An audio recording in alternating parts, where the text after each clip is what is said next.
All right, good afternoon. We are letting folks into the meeting here. We'll get started in just a few seconds.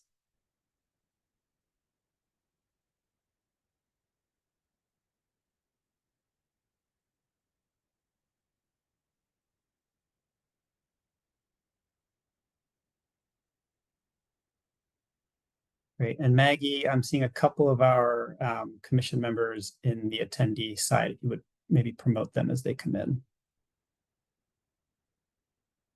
All right, welcome to the commission meeting. Before I hand it over to our co-chair, Linda Nelson, just a couple of housekeeping items.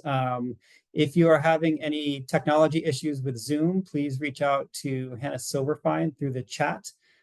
She is listed there as tech support, can help you troubleshoot. You can also email her at hannah.silverfine@maine.gov if you're having challenges with any of the Zoom issues.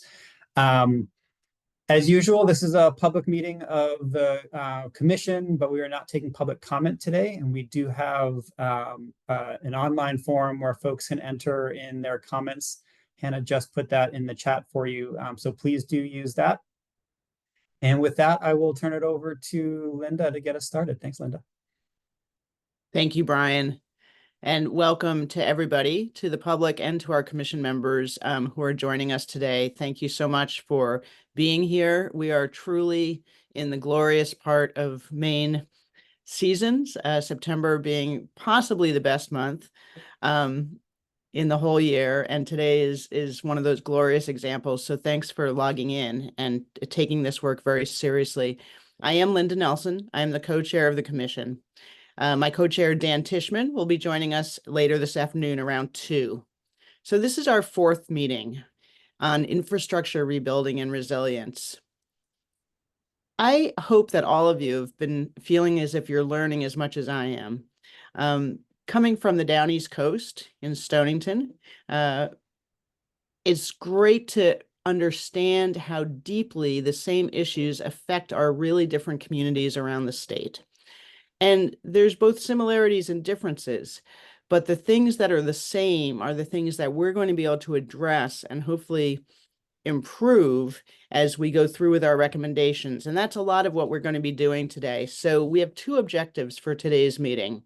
The first is that we're going to hear some more presentations from several of our commission members. This has been just a really thoughtful and great learning environment, I think, as the commission members who are spread throughout the different agencies and state government and beyond really detail their experiences with the storms and also their responses and their needs.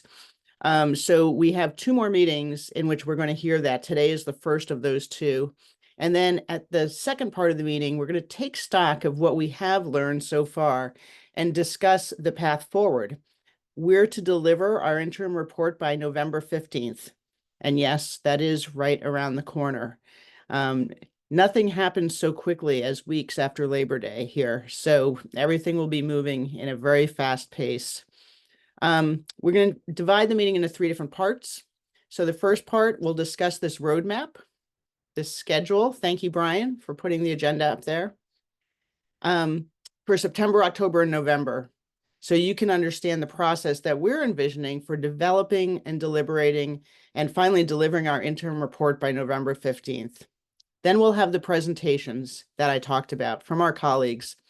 So those presentations will suggest additional options for our consideration around the themes of project development and resilience. We're going to begin with capacity needs for emergency management, an update on recommendations from the Maine Climate Council.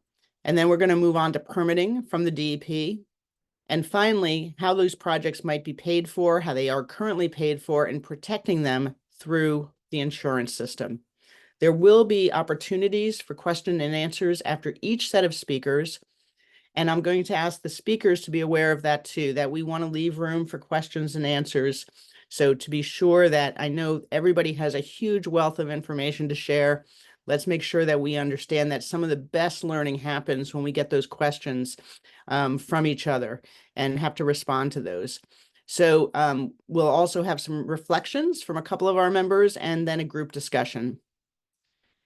Around 3, a little bit after 3, we're going to take a short break. and then reconvene. And the third segment will introduce and discuss what we consider to be a very initial framework.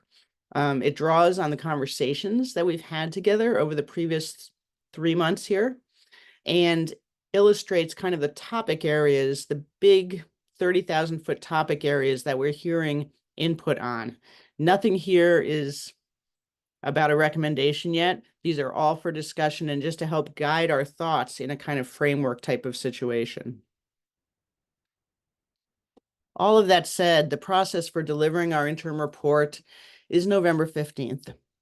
So we're going to continue to gain momentum over the coming weeks, and we're going to begin to shift from presentations, as I said, after these next 2 meetings on new material to more discussion and deliberation of the framework and of the recommendations that we're going to be making. So these 2 meetings in September, the new content will be presented both today and September 18th, which is our next meeting. That meeting will focus on the electric grid and fuels and options for energy resilience. This week, on Friday, a 6th and final community listening session will be held in Aroostook County.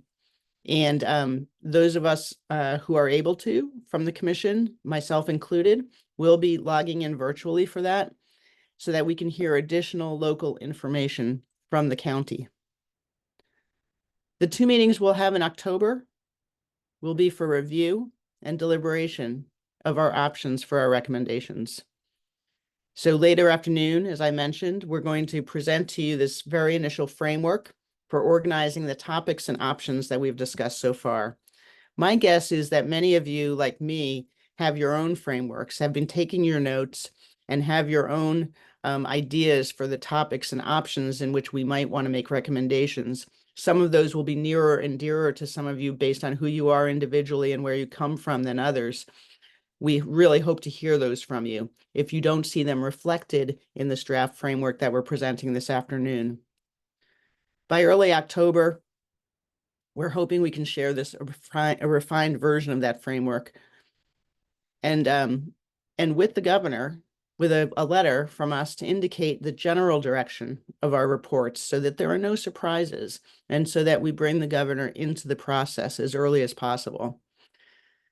The fabulous staff that we have supporting the efforts of this commission will work to transform the framework into a draft report, and we'll use the 2nd October meeting to review that draft. And then we'll have 1 meeting in November to review and finalize the final interim report.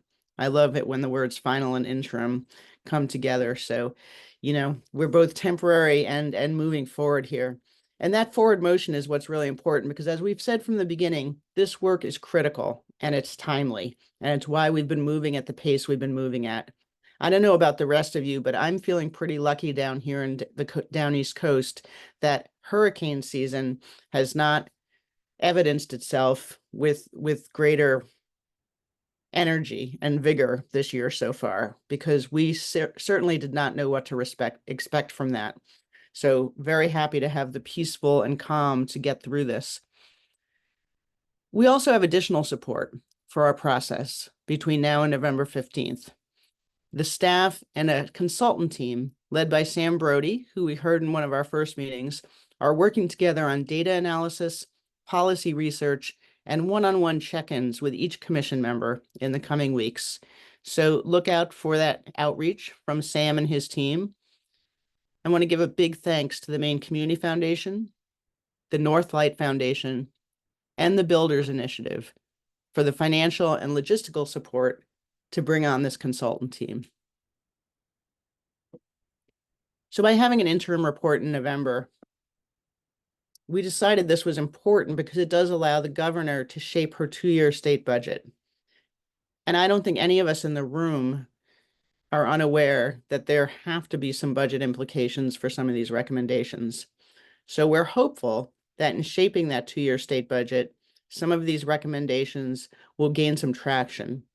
And then consider the legislative opportunities for our recommendations come the new legislative session. The final report will be released in May, and that's a chance to just add supporting detail, additional analysis, and a fill in gaps in recommendations. Are there questions from the commission about our process and timeline?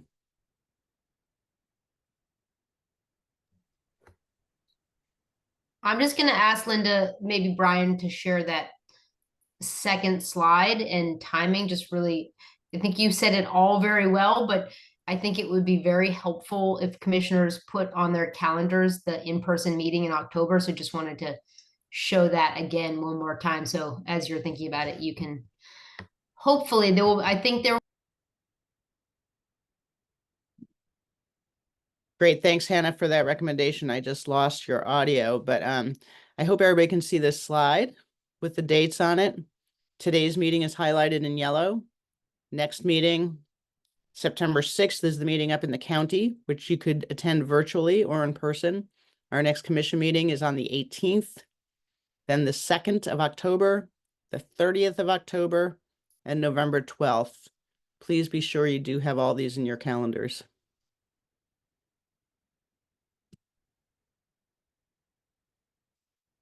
And with the slide up, I can't see if there are additional questions. How's everybody doing? Are we good with the schedule? Wonderful. Let's move right into the presentations.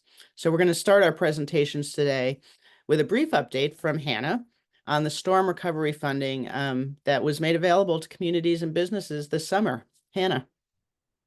Great. Thank you, Linda. And Brian is sharing a slide. So at nearly every meeting, we have talked about the $60 million that was proposed by the governor, approved by the legislature in their supplemental budget. I think as we think about funding, I'm just reminded that this is a really significant and almost unprecedented amount for storm recovery.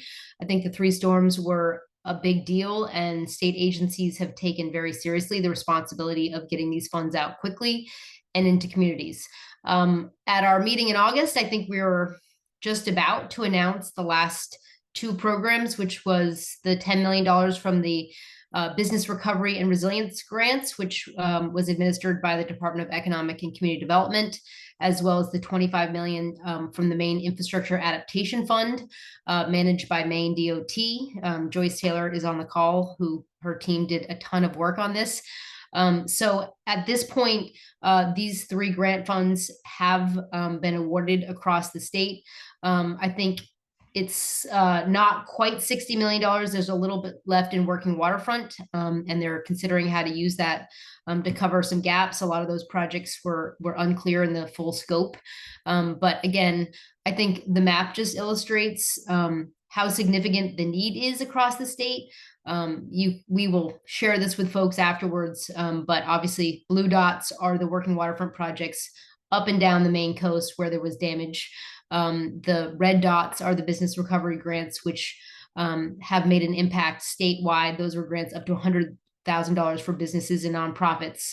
And green were the DOT grants for culvert projects as well as larger infrastructure adaptation projects.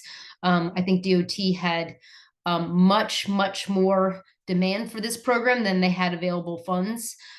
We know that infrastructure adaptation projects are expensive, and the needs are statewide. So I think it's helpful, and we're happy to share it, and I'm incredibly grateful for the hard work that state employees did over the summer to review these grants and get them out quickly. Linda, there's a lot of dots in Stonington, but there are dots statewide in the communities that almost every one of you live in. So I think they're a big deal. This was not the responsibility of the commission to administer or make decisions on these funds, but I do think they help us to understand the need.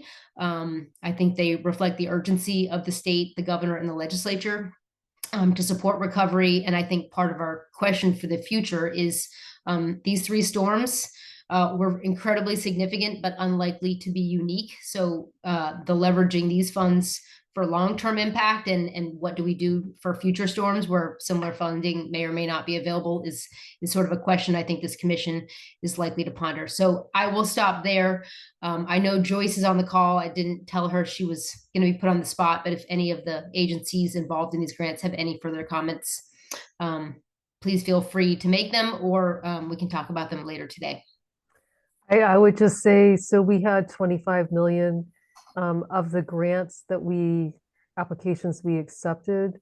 I think it was 118 million, and then there were others that were incomplete applications, but probably good projects. So definitely this was really, really difficult picking the people who were going to get the money. We left many very good projects on the table. Thank you, Joyce.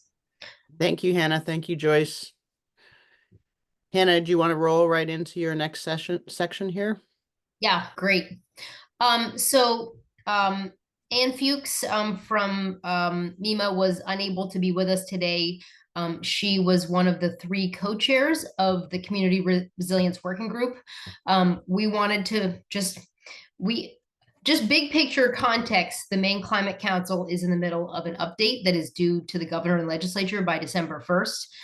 We have a coastal and marine working group, community resilience working group, as well as a variety of other working groups on energy, transportation, housing, natural working lands issues. There are many overlaps with the recommendations coming out of the Climate Council and some of the ideas, strategies that are likely to come out of this commission. So the governor's thought, our thought was that these processes are meant to be complementary. The Climate Council has a broad area of scope to both reduce emissions and prepare the state for climate change.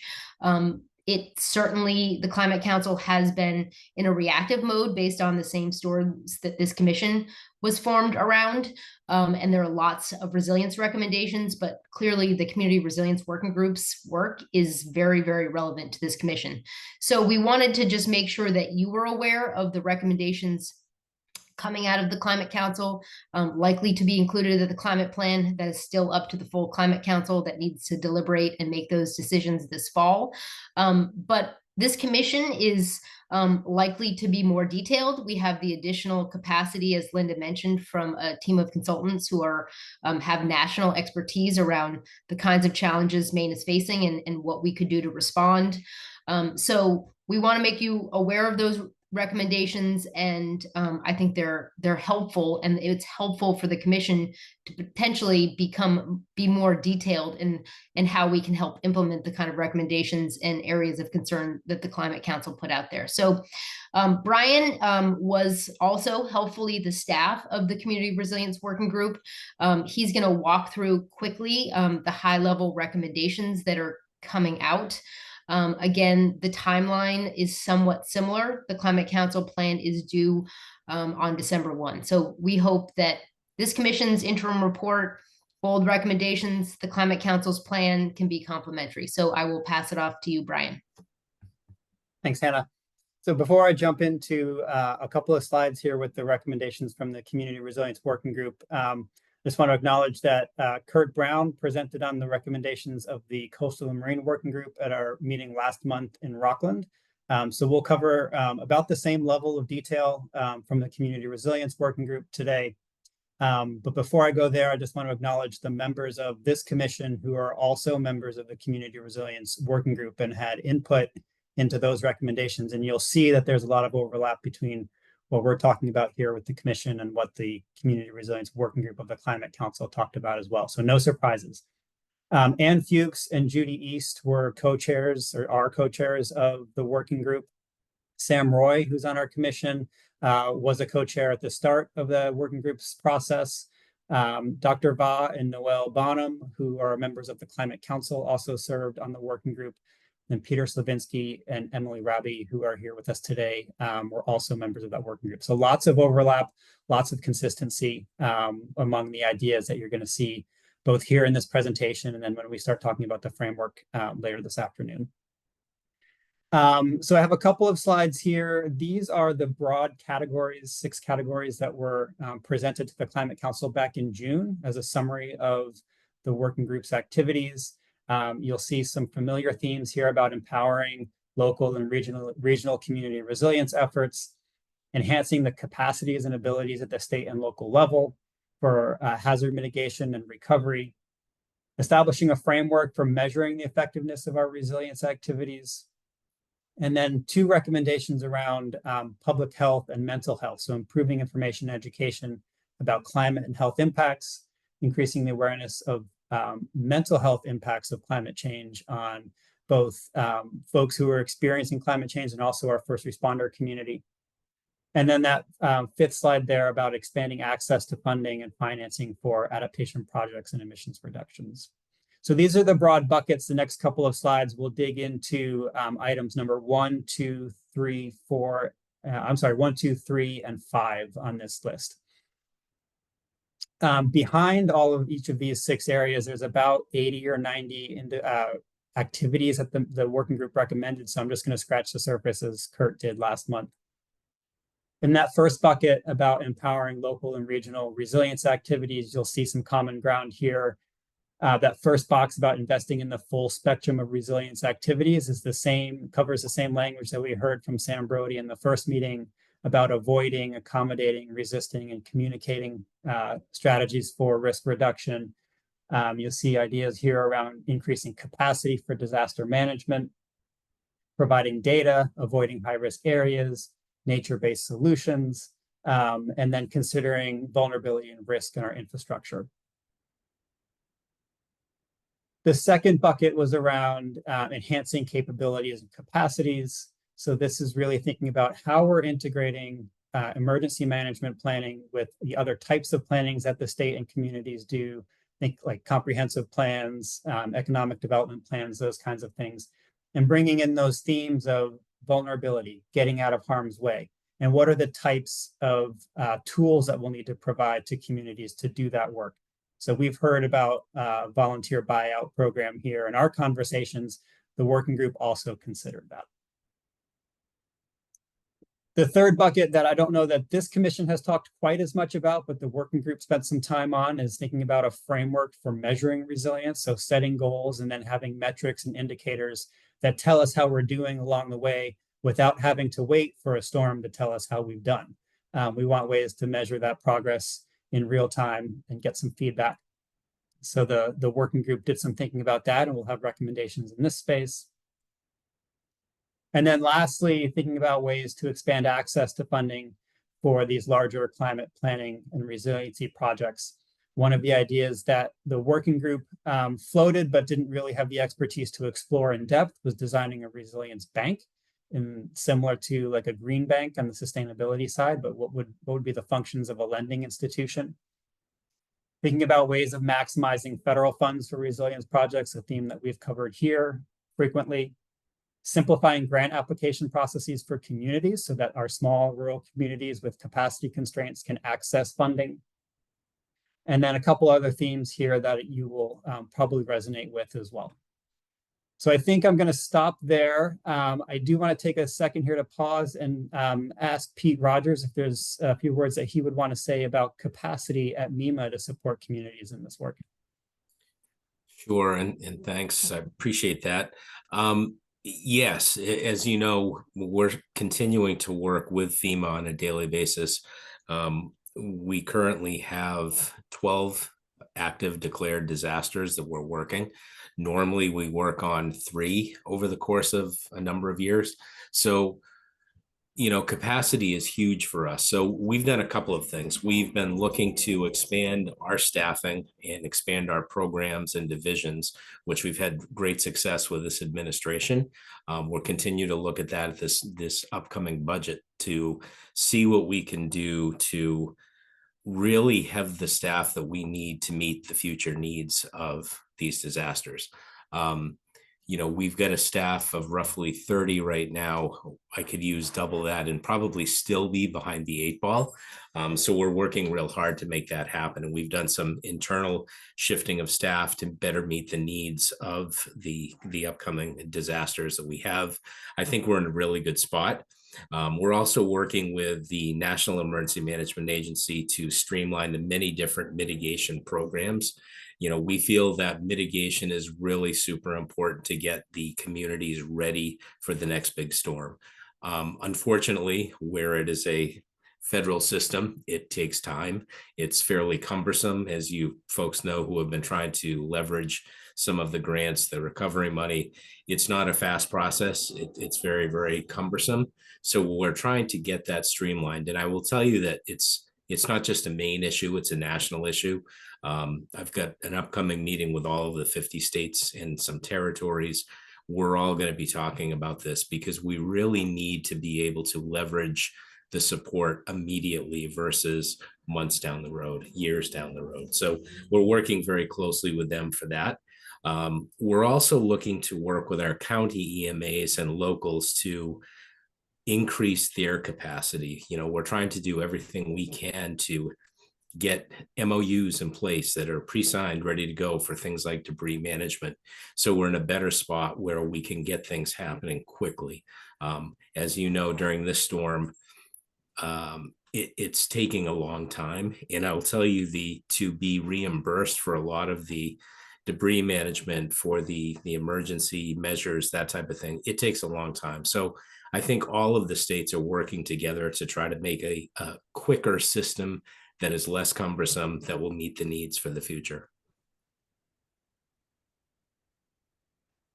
Great. Thank you, Pete. And thank you, commission members, for allowing Hannah and I to indulge ourselves and share this information with you. We think it's important that you know what the Climate Council is doing, and that we will have an opportunity over the coming months to harmonize the recommendations between the commission and the council, make sure that they are reinforcing one another. We have a couple of minutes for questions if we want to stop here before I turn it back to Linda.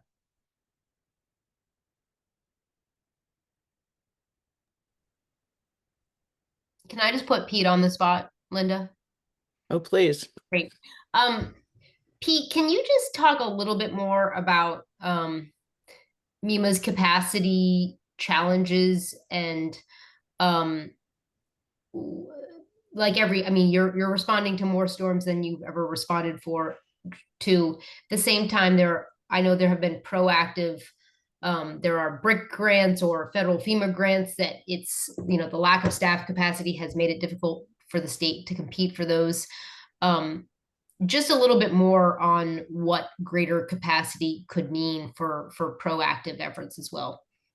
Sure. So yes, I think FEMA has realized, and frankly, the administration has realized that it is really important to get good mitigation programs in place. They have come out with a number. In fact, at one point after some of these storms, it seemed like we were getting daily new grants rolling out, new programs rolling out.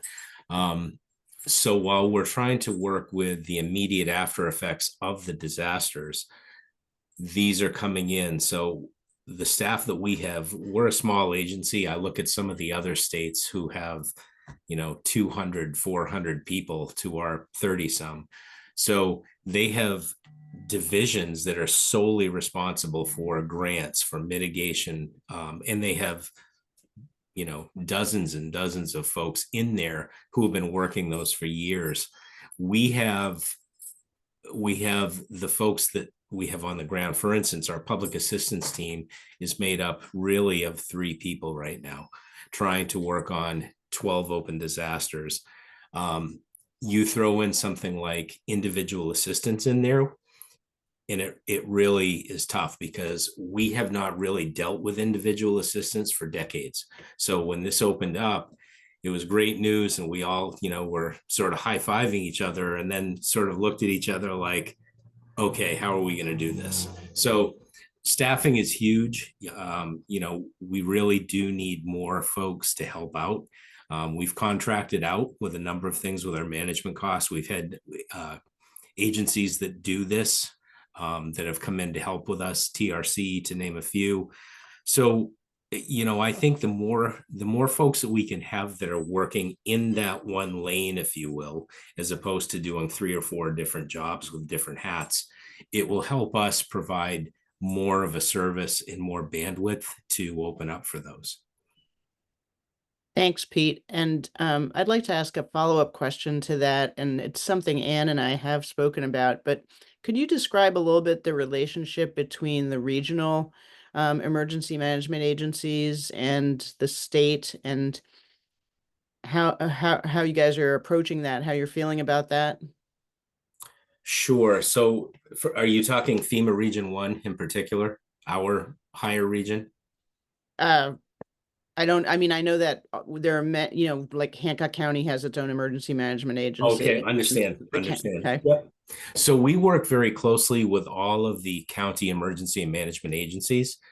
Each agency in each county has a emergency management office. Some of them have a small staff, some of them have 1 or 2 people, which, you talk about capacity, right? If you've got 2 people trying to manage a large county with a disaster, it makes it really difficult.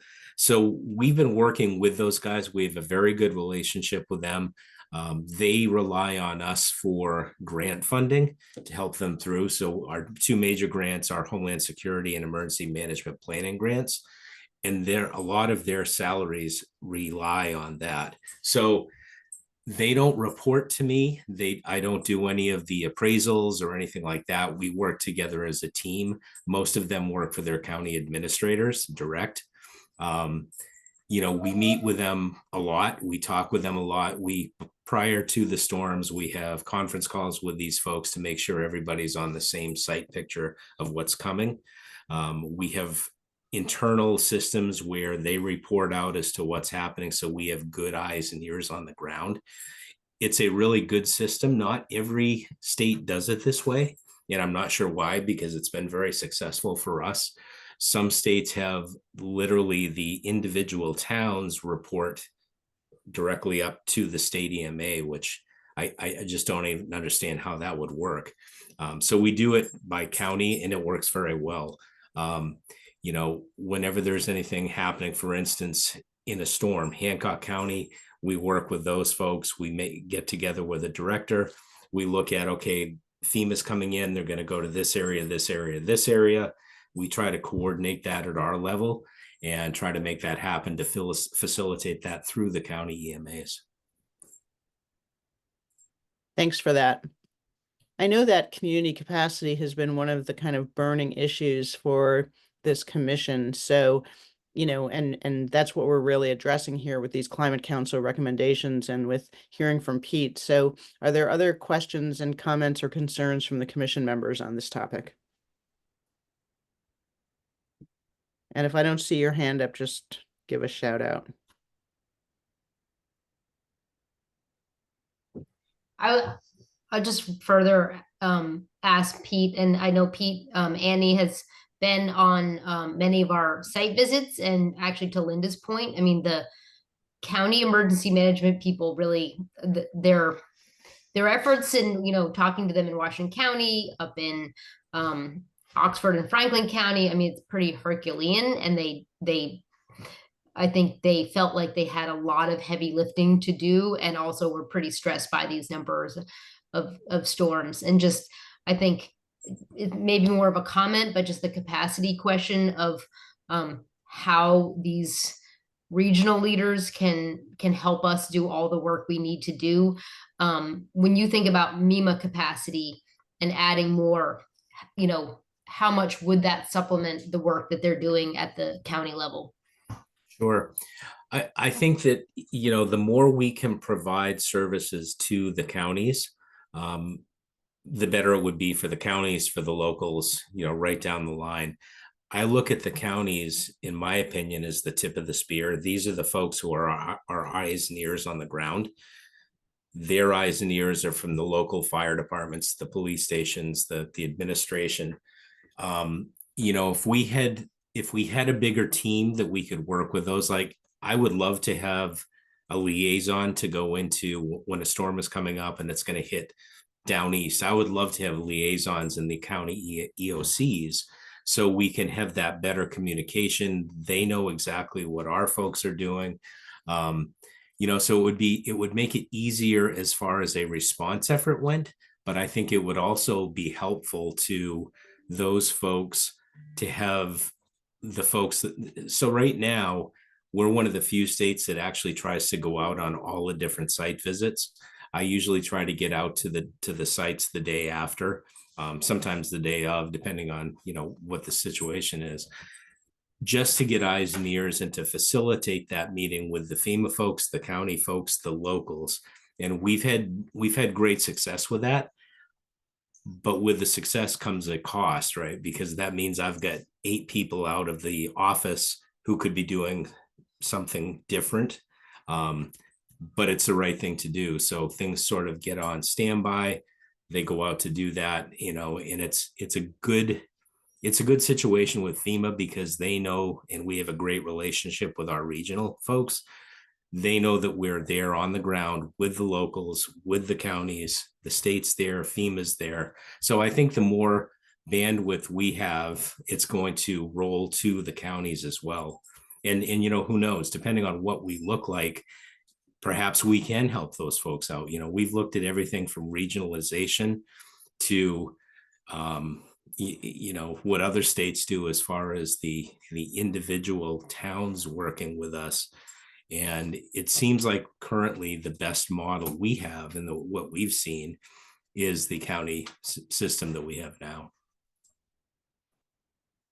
And that is a two-way communication channel because you are receiving the data from storms and storm damage through the counties. So you're pushing information to them, they're pushing it out to the towns, they're collecting the data, they're shoveling it up to you, correct? It is. It's definitely a push-pull system. We give information to them, they give it to us. We have a common operating system that we use, which is called WebEOC, and it's an online system that has everything from logistics to debris management to incident reports. You can upload photos, things like that. So it's a good way to have that common operating picture during the storm, but after as well during the recovery phase. Thanks again, Pete. Any final questions here? We got a note from Hannah in the chat saying, from Hannah Silverfine, if you're struggling to raise your hand, perchance, click the heart reaction icon at the bottom toolbar and then click the raise hand. That's how you activate the raise hand feature these days. And I'm not seeing or hearing a lot of additional input. So thanks to Brian and Hannah and Pete for representing this section for us today. And really appreciate that. Thanks, you guys. Okay. We're going to move on to permitting next. And we're honored to have Rob Wood with us here today from the Maine DAP, talking about permitting, proposed legislation, and capacity needs for customer support. And Rob, before you begin, I'll just give you guys another shout out. I've given you several shout outs over the course of this commission because the way you responded so flexibly with permits by rule and other permitting things to allow our towns to get back on their feet and get business started again was impressive and appreciated. So Rob. Thank you, Linda. I appreciate that. And it's nice to be with you all here today. And thanks, Hannah, Brian, for having us here. And I know DEP permitting is certainly, and permitting in general, is certainly a topic of interest. And happy to share a little bit here. I don't have any slides, but can just speak a bit to kind of a little bit more background on the laws that we administer and kind of what we've been up to as far as storm recovery efforts go, and kind of where we're headed as well with rulemaking in the coming months and years. And then also just hopefully, we'll leave some time for good questions and answers and discussion, and would really just like to hear kind of what's on folks' minds. So I'll just start by sharing a little bit of background on what the State Department of Environmental Protection does, the laws that we administer, and in particular, the Land Bureau. So I'm the director of the Bureau of Land Resources. We administer the laws that govern development activity at the state level. And so, for example, when there are large development projects that are occupying an area larger than 20 acres or that have a structure more than 3 acres, that would trigger the Site Location and Development Act. We administer the site law. Any development that disturbs more than an acre triggers stormwater law requirements. There are many exceptions to that. For example, residential dwellings don't trigger stormwater law requirements. But then I think most kind of pertinent to the Infrastructure Resilience Commission is the Natural Resources Protection Act. So the Natural Resources Protection Act, or NERPA, hopefully as most folks already know, governs activities in, on, or over certain protected natural resources. So for example, rivers, streams, brooks, coastal wetlands, great ponds, and other significant wildlife habitat being another. And then also activities adjacent to many of those resources as well. So if you're conducting an activity within 75 feet of a river, stream, brook, coastal wetland, great pond, that's going to trigger state environmental permitting requirements. And so you'll need a permit from the DEP. And there are really two levels of permitting. So many activities, especially smaller activities under NERPA, can be permitted under permit by rule. And so that's a streamlined permitting process for activities that will not have a significant impact on the environment. There's a short kind of review period where we can review those applications. Department staff can review those applications to make sure that the activity is meeting the permit by rule standards. But within 14 days, if those activities meet the permit by rule requirements, they can move forward. And then there's a higher level of permitting, just called an individual NERPA permit. That's for activities that will have more impact on protected natural resources. And that requires a longer permitting timeline. For most NERPA permits, it's 120 days. That will really focus on avoidance and minimization of impacts of protected natural resources. And in some cases, for larger impacts, there could be compensation requirements as well to offset those impacts. And so for most activities related to infrastructure resilience, NERPA permitting is the kind of sphere of permitting that will be applicable for activities. So for example, for working waterfront rebuilding activities, replacing a dock that was damaged during a storm, that will generally require a NERPA permit. And if that dock is, replaced kind of in kind within the same footprint, that might be a permit by rule. But if you're kind of filling additional wetland associated with that activity and building a new dock, you might need an individual NERPA permit for that. So that's kind of generally how it works. And then I'll just also mention that the Land Bureau and the DEP has oversight at the state level of of municipal shoreline zoning ordinances. And so the department's role in under the Mandatory Shoreline Zoning Act is to provide guidance and assistance to municipalities, make sure that municipalities are administering and enforcing their local shoreline zoning ordinances. But those shoreline zoning permits and other local permits will be ultimately required through a local permitting process. And so we're not the only stop when it comes to permitting. A lot of activities when it comes to storm recovery and preparation for future storms, infrastructure resilience will require both state and local permitting. And then, of course, there may be federal permitting requirements as well, generally through the Army Corps of Engineers for projects that impact navigable waters and wetlands. So that's kind of the overall playing field as far as state environmental permitting goes.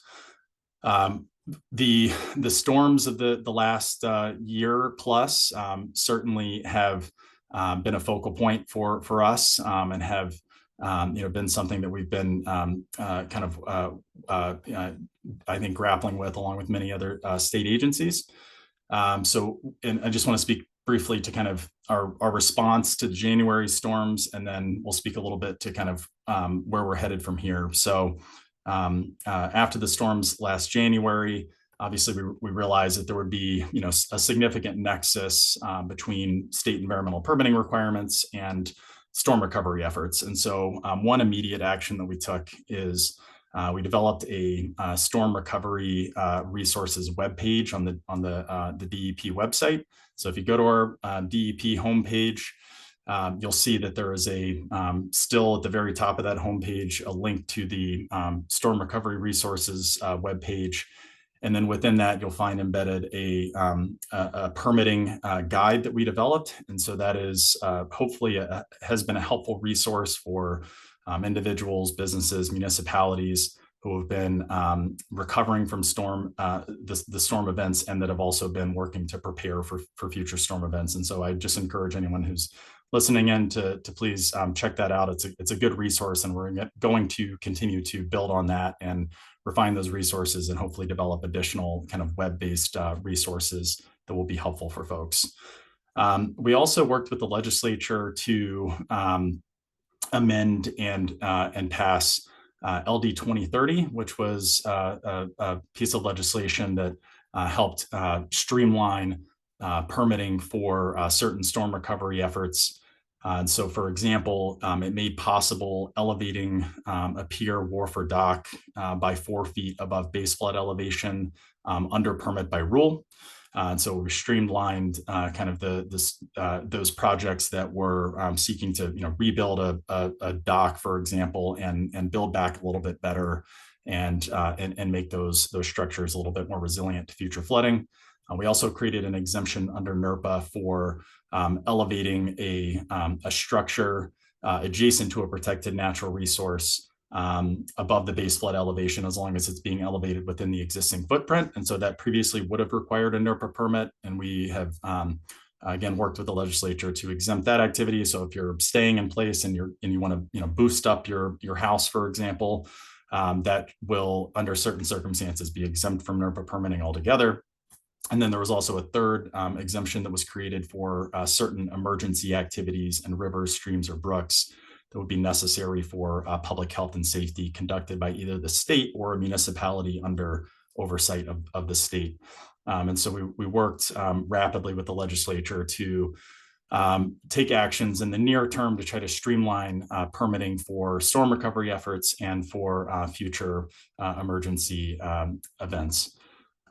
Looking ahead, I'd say there are a couple of just key points that I want to hit on. After at the time of the January storm events, we had a sizable permitting workload at the department. As it stood at that time, we had about 450 pending license applications. Following the storm events, we obviously had a significant influx of applications for storm recovery activities, and then now we're seeing many more applications for future kind of storm resilience preparation activities. And so we are seeing a high volume of permit applications, and as Pete spoke to earlier, staff capacity is always something that we need more of, and so we are looking for opportunities to ask for increased staff capacity. We are working with the governor's office to request additional, especially customer service support. And so, one thing that we're finding is that folks just have a lot of questions. Folks who haven't really dealt with state environmental permitting processes before, just have a lot of questions, understandably, about kind of what's required, what's necessary, whether their project qualifies for permit by rule or whether they need an individual permit. And so, again, we're trying to make better resources available on our website that we can help direct folks toward, but we also need to field a lot of calls. We need to get out on site and see a lot of sites. So again, to kind of Pete's point, we always try to get out on site if we can to look at a proposed activity and kind of understand, what's being proposed, what's needed, and what level of permitting is necessary. And so we need additional customer service support to make that happen, and also just additional support to help us review permit by rule applications and individual permit applications as well. So staff capacity is a big need moving forward.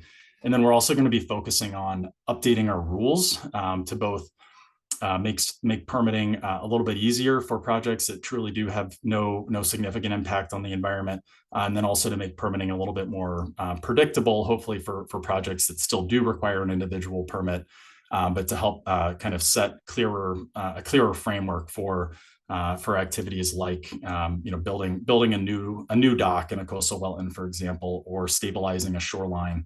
And so I do want to speak to a couple of specific rulemaking efforts before I wrap up. First, we have been working on updating our Chapter 305 permit by rule standards for the last many months, internally developing some draft rule language, and we really hope to get that to the Board of Environmental Protection by next month in October. And the purpose of that rulemaking for Chapter 305 permit by rule will be to add new activities to Chapter 305 that will hopefully help streamline permitting for certain types of coastal resilience activities. So first of all, we're looking to add some coastal shoreline stabilization projects to permit by rule. So currently, if you want to do kind of any shoreline stabilization on the coast, that requires an individual permit. And frankly, that is something that has been a significant kind of addition to our workload, especially now as folks are kind of looking ahead and thinking about what they might need to do to protect their their house on the coastline. And so we want to be able to make some of those projects eligible for permit by rule and streamline the permitting process for coastal shoreline stabilization. We also are going to propose to the board that they should make permanent rules that were temporarily adopted after the storm events last winter. So that's actually something I didn't speak to, but the board did adopt emergency rules after the storm events last winter to allow for biodegradable materials to be used in sand dune restoration projects. And we are looking to make that permanent moving forward. So that will be part of this proposed Chapter 305 rulemaking, where if you have a house on a coastal sand dune system and you would like to restore a dune system that was eroded during a storm event, you can't build a new seawall, but you will be able to use, if this rule is adopted, biodegradable materials like coconut fiber core logs to help kind of bolster and add some structure to a dune restoration project and help vegetation grow in a sand dune. So that's one kind of aspect of the proposed rulemaking that we'll be proposing to the Board of Environmental Protection, again, hopefully by next month in October. We're also looking to propose amendments to our Chapter 310 wetlands and water bodies protection rules.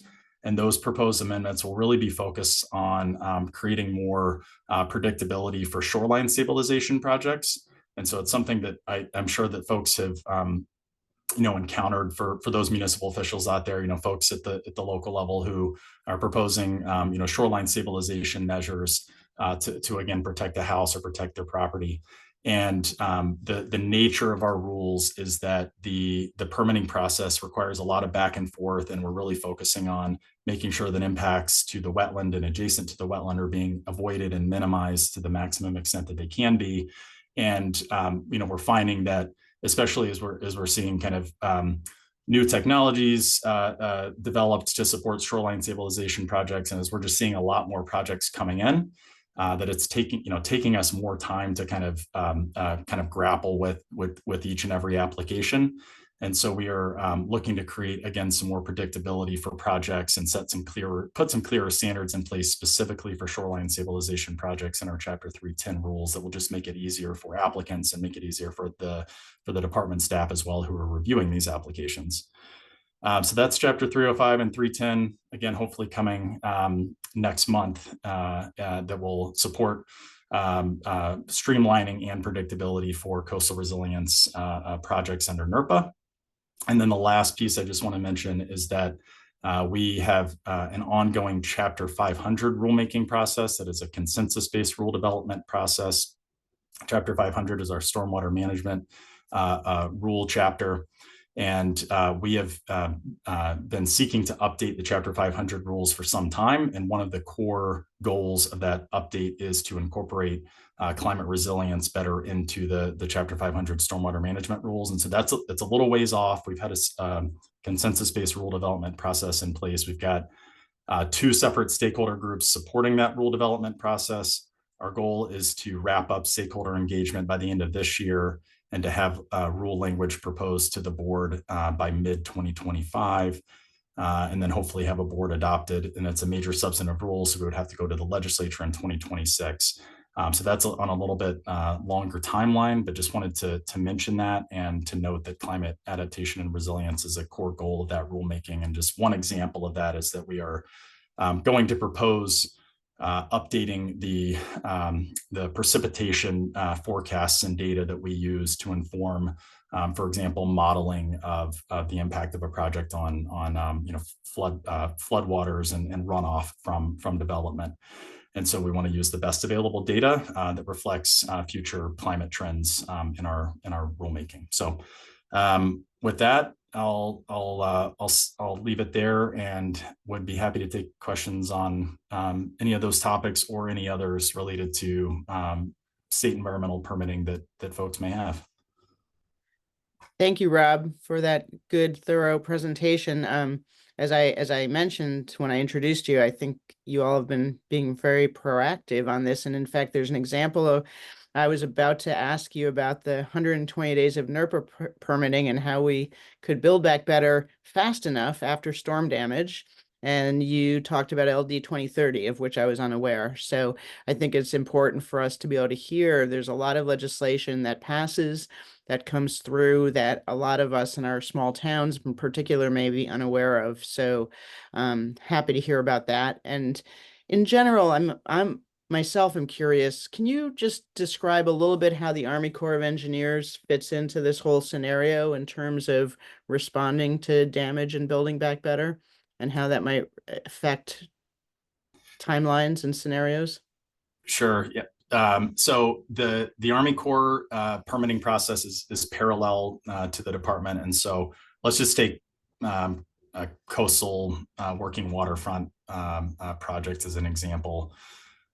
If you are building let's say you had a dock damaged in the January storms, and you're planning to build back with a kind of a structure that maybe is replacing pilings with more of a solid foundation, and you're kind of creating a wharf. And so you're proposing to fill additional coastal wetlands with your project. If you're if you're below the mean low water line, you're going to likely trigger federal Army Corps permitting requirements in addition to state DEP permitting requirements. And so it's a separate process. The overall kind of regulatory framework is similar in the sense that the Army Corps is also going to be asking applicants to avoid and minimize impacts and to potentially compensate for impacts. Folks will not have to compensate twice. It will be the kind of the larger compensation amount between the department and the Army Corps if there are kind of two compensation requirements for a project.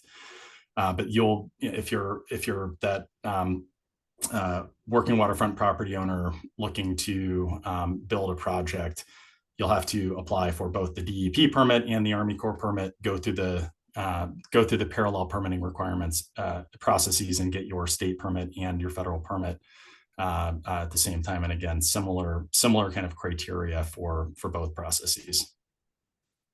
Yeah, thanks for just iterating that out, because I think, especially again, as we talked about making things easier and increasing capacity for small communities, that parallel process can sometimes be challenging, and the timelines don't always align well. Right. I see Pete Slavinsky's hand up. Pete. Yes, hi all. Sorry, I'm not on camera. I've got the flu, so you probably don't want to see me. Rob, I have a follow-up question, actually, as it relates to the Corps as well. I know 2025, the Corps is going to be reissuing the general permit, and I didn't know if there have been back and forths at all with the DEP or any recommendations coming out through this committee about how the Corps' general permit process might be streamlined as well, or if that's not a question for you, then something we might want to consider. Well, it's a great question, and I wish I knew more, Pete. It's possible that the Corps has connected with Commissioner Loisum or with others, but I have not been in any conversations about the Army Corps general permit. I will say I'll put in a plug for the Army Corps and for the department for an event that they are holding on September 23rd in Augusta. I believe it's at UMaine Augusta.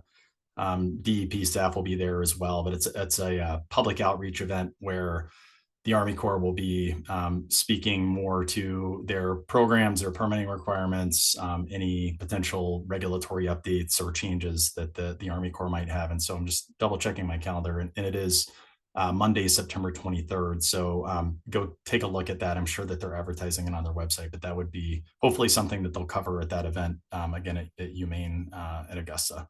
Okay, thank you, Rob. Good to know, Rob. Thank you. Hannah.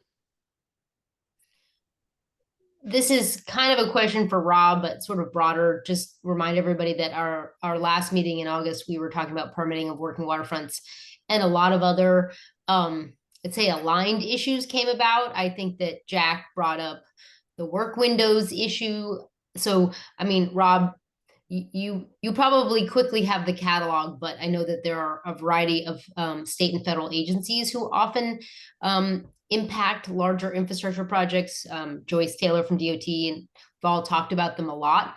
And I guess a kind of a question for you is, from where DEP sits, our interest as a commission is to ensure that we're able to accomplish as many of these resilience projects as we're able to fund. Obviously, there is urgency. You sit in the front seat sometimes on some of these other, I think, engaged agencies who do weigh in. Do you have any other thoughts? You were part of that conversation as well, so. Sure. Yeah, absolutely. I mean, and it's a good reminder just to speak to the role of other agencies in the DEP permitting process. And so for a NERPA application and also for site law applications, the department, the DEP, will often send out applications to other state natural resource agencies for review on specific kind of aspects of a project. And so, for example, if you're proposing to build or expand a dock in tidal waterfowl and wading bird habitat, that is a significant wildlife habitat that is also regulated under NERPA.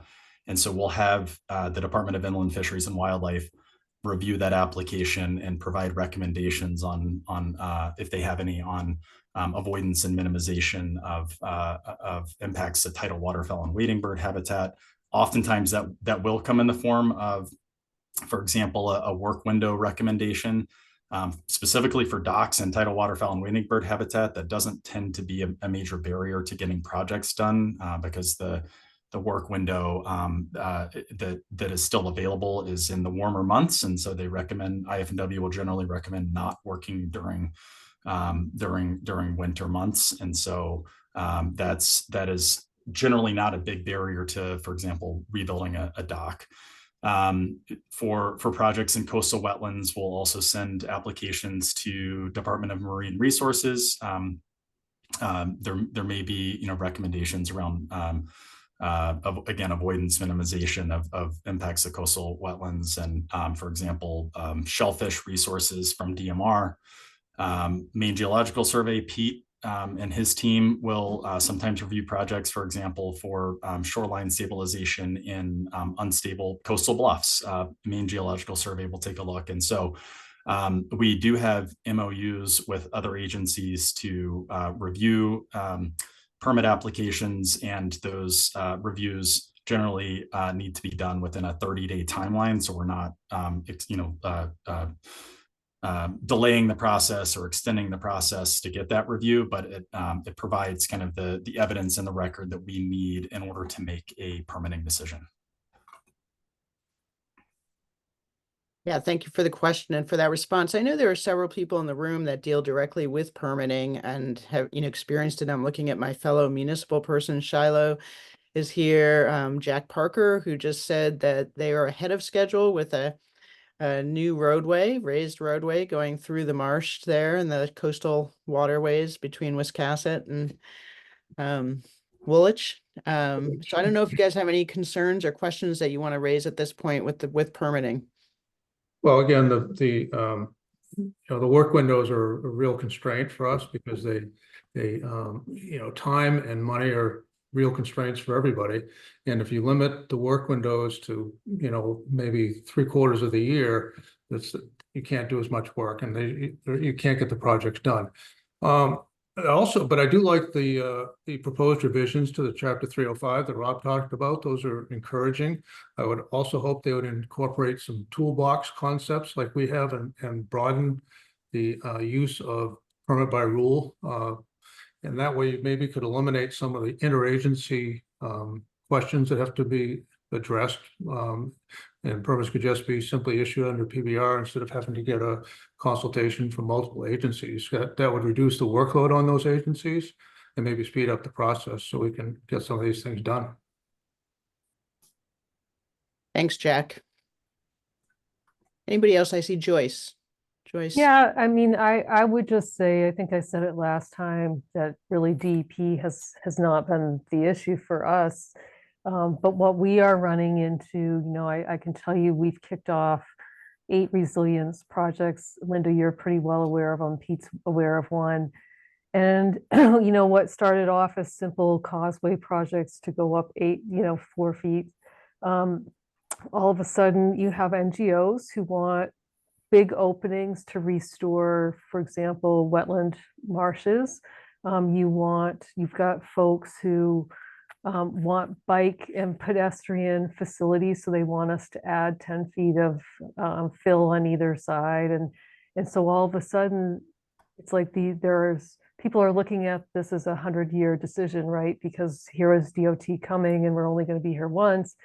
And what starts off as a simple resilience project doesn't end up simple. We're running into issues where, and we have a Phippsburg project. The only way we're going to do it is to impede some sand dunes. The rules, the DEP rules, don't allow for that.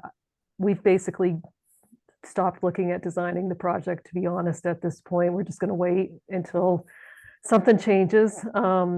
We've had conversations with Army Corps, who consults with EPA on both the project in your area, Linda, and then in Scarborough Marsh, where they're like, no, you guys have to pay mitigation fees up to $1 million. And I'm saying, well, then I guess we won't do the project, because we're not going to pay $1 million of mitigation to go up, which is protecting wetlands, which are going to be gone if the water goes up. So it's we've had conversations about rare plants, and I have to say, is it going to be there when we have, the 4 feet of water? And what we're finding is, I don't think people are trying to be difficult, but the rules, especially the federal rules, are not set up to have these conversations yet. It's not like I think the DOT should go out and have 10-to-1 slopes and just, blow through everything and fill it all in. Rob's laughing at me, but that's not what I'm talking about. But to a certain extent, you do have to get into the water. That's part of going up. And you're going to have some disturbance. And we talk about like your project with Deer Isle, right? Sedgwick Bridge. To carry the traffic there, it's one way in and one way out. We're going to have to move over in the water. We're going to have some impact. So it's just a lot of conversations that I think right now DOT has been leading, because we've got these projects that we've kicked off, and there are probably more impacts than some of the community projects. But Hannah's heard me say it a million times, and I think Rob has, and some others, but the rules are not set up to talk about resilience. They're still back in the 80s, when everyone was worried about wetland impacts. A worthy goal, a worthy subject. I am not in any way saying we should destroy wetlands, but we have choices to make, and the way the regulatory system is set up, it does not look at choices. The state is a little bit better. I think DEP has been flexible. They're willing to have conversations about consequences and choices. The feds are not, and I just don't see how we're going to move ahead systematically to protect communities. Some of these communities we have to holistically protect. It is not going to happen fast, I can tell you that. So yeah, thank you, Joyce. I mean, that is specifically why I asked about the parallel process with the Army Corps, because I do know that there's a whole federal process that, Maine DEP doesn't necessarily control, that's running parallel here, that is, can create problems. And I'm hearing two things in what you're saying. And definitely I'm hearing this in part because we're an affected area where I live on an island. It's one way in, one way out, and we have a causeway that's flooding, right, all the time. So but the community communications and the education, and whether our small communities like ours have the capacity to educate properly so that we don't have NIMBYism and we don't have communities getting in the way of these projects, and then how we work with our congressional delegation to work on the federal part of this, because DEP, Maine DEP can only do so much. And agencies like Joyce's that are responsible for actually building these projects and implementing them are being hamstrung from the other side as well. I think I heard you correctly. Oh, yeah. Any other questions, comments, concerns about the permitting aspect of this? I would just probably reiterate what's already been said. It was some that the acknowledgement about manpower is just a big struggle. And when we were going through the storm that we had last June, two Junes ago now. Just being able to talk to somebody, being from a small town that doesn't have the capacity, that's not necessarily working with an engineer all the time, that knows all of this stuff, and trying to figure out, well, what permits do we need? How do we go through that process? What do we need to submit? Do we need to have an engineer involved in this? Can we do this now or after the fact? And just the limited manpower that's there to respond to those questions. So I appreciate the DEP having this information now on the website, which may have been helpful at the time, but you know, we were kind of early going through that. That was one of definitely a struggle for us. And then more so on the Army Corps side, just I felt like a nag at points, because just please respond to me. Tell me that either this is being reviewed, this is the timeline. You know, I've got FEMA on one hand that is asking me for information, and I've got Army Corps on the other hand, and the two can't talk, which is incredibly frustrating that you have two federal agencies that can't just communicate with each other, you know, to help alleviate some of the struggle that the small communities are going through, or even larger communities. Just that piece of it was challenging. So I think a lot of that does have to do with manpower and just the capacity that the, you know, smaller communities not knowing what this process is and how to go through it, needing a little extra hand-holding and guidance that's not always available. Thanks, Shiloh. Yeah, I think that we're really hearing that. And Pete Slavinsky added to the chat this kind of a similar thought that, you know, the agencies that are responsible for review and commenting are severely understaffed. So we're seeing staffing issues all around that are slowing down these processes. And if we're talking about building back better after an emergency, so when a road is washed out and people might be stranded and it becomes a public safety issue, and we really have to think about how we can pursue these issues. Anything else before we move on to our next topic here, which is about the funding for all of this? And I want to welcome co-chair Dan Tishman, who has joined us. Welcome, Dan. So our next panelists are going to be talking about paying for resilient infrastructure. So once we can get the permitting through, we do have to pay for all this. And we're going to start today with Bob Carey, who's the Maine Bureau of Insurance Superintendent, on increasing participation in flood insurance and incentive programs. Bob? Thanks very much, Linda, and Dan and Hannah and Brian for this opportunity. I did want to talk, maybe we could pull up the slides. I want to first sort of ground people a little bit, and this may be old news to some, but I thought it important just to talk a little bit about, you know, what's the standard property and homeowners and commercial property insurance covers, and more importantly, what it doesn't cover. So, you know, in every or almost every standard property homeowners insurance policy, I'm sure you've all read them cover to cover, but there is a very broad exclusion for water damage. And this is an actual, you know, cut and paste from a homeowner's policy. And as you can see, it's pretty detailed about what this insurance does not cover. And I think people would be surprised if they read through their homeowners insurance and realized that, you know, flood, surface waters, tsunamis, tidal waves, tidal water, overflows of any body of water are excluded. We don't cover damage stemming from the storms that cause the water to bubble up from the surface or come sweeping across your property. And the other point I'll make is that it isn't even limited to water that might affect your property. It could be water affecting your neighbor's property that dislodges a dock and smashes into your dock and causes extensive damage, or takes out the side of a cottage or a shed.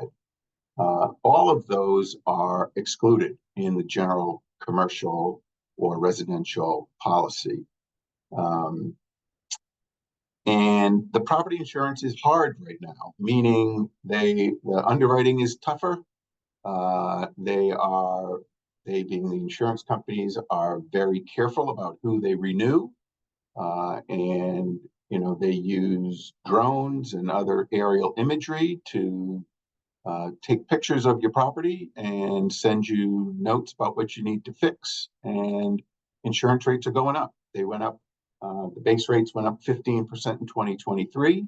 And year to date, they're going up another 15%. This doesn't mean your property insurance is going up necessarily, but it will. I just got a renewal for my little property in East Booth Bay, and it went up 20%. So, of course, knowing somebody in the insurance bureau, I called up and said to my broker, well, can you explain to me, the reasons? And she suggested to me that, yep, you're not too bad compared to everybody else in the general area. So, property insurance rates, I'm sure all of you or many of you are affected by them. So it's not due to the flood damage that isn't covered. It's due to a number of issues, rising labor costs and material costs and inflation and rising homeowner values, which affect insurance. But generally speaking, homeowners policies don't cover damage caused by water. On the next slide, I talk a little bit about the complaints that we received at the Bureau of Insurance stemming from the December and January storms. I asked my team to sort of catalog, how many we received. To date, we've received over 100 complaints, almost all due to claims being denied. And as you can see, here are just a few examples. These are real world examples. We don't share who they're from or what areas, but they're generally coastal properties that, had damage to their properties caused by a storm surge, or, the last one where the neighbor's deck detached and struck the cottage, and it's not covered by your homeowner's insurance policy. So, there were comments made at the last couple meetings about, well, insurance should be covering this, but this is a known exclusion. And so that's why there's the National Flood Insurance Program. So if you flip to the next slide, it's in existence, but the vast majority of Maine homeowners do not have flood insurance. I think it's the number of people that do participate in NFIP is about 1.3% of all property owned, or all properties in Maine. And these are just the communities. I went in and took a look at some of the communities that we visited, and you can see that it's in a handful for the most part. Old Orchard and Saco by far had the most properties covered in the NFIP. And I did pull the data on claims and the number of claims. Over a 10-year period, it was 443 claims and payout of about 16 million. But I looked at 2023 alone was 164 claims and 8 million. So in 1 year, 2023 represented 50% of all claims over a 10-year period. The other thing to point out is that NFIP is limited in the benefit. So by rule, they cover up to $250,000 for the building and the property itself, and $100,000 for the contents. And those are two separate policies. You'd have to buy both, sort of the property policy as well as a contents policy, but it's limited. So if you think about the value of real estate on the Maine coast, many homes are worth a lot more than $250,000. So even if it was a total loss, the most you would get, even if you were covered by NFIP, which, it's nothing to sneeze at, but it just in terms of the context of the value of the properties in Maine along the coast. So for residents, it's up to 250 for the property and $100,000 for the contents. And for commercial structures, it's up to $500,000 for the building and up to $500,000 for the contents in the building. There's also private flood insurance. It's also rather small.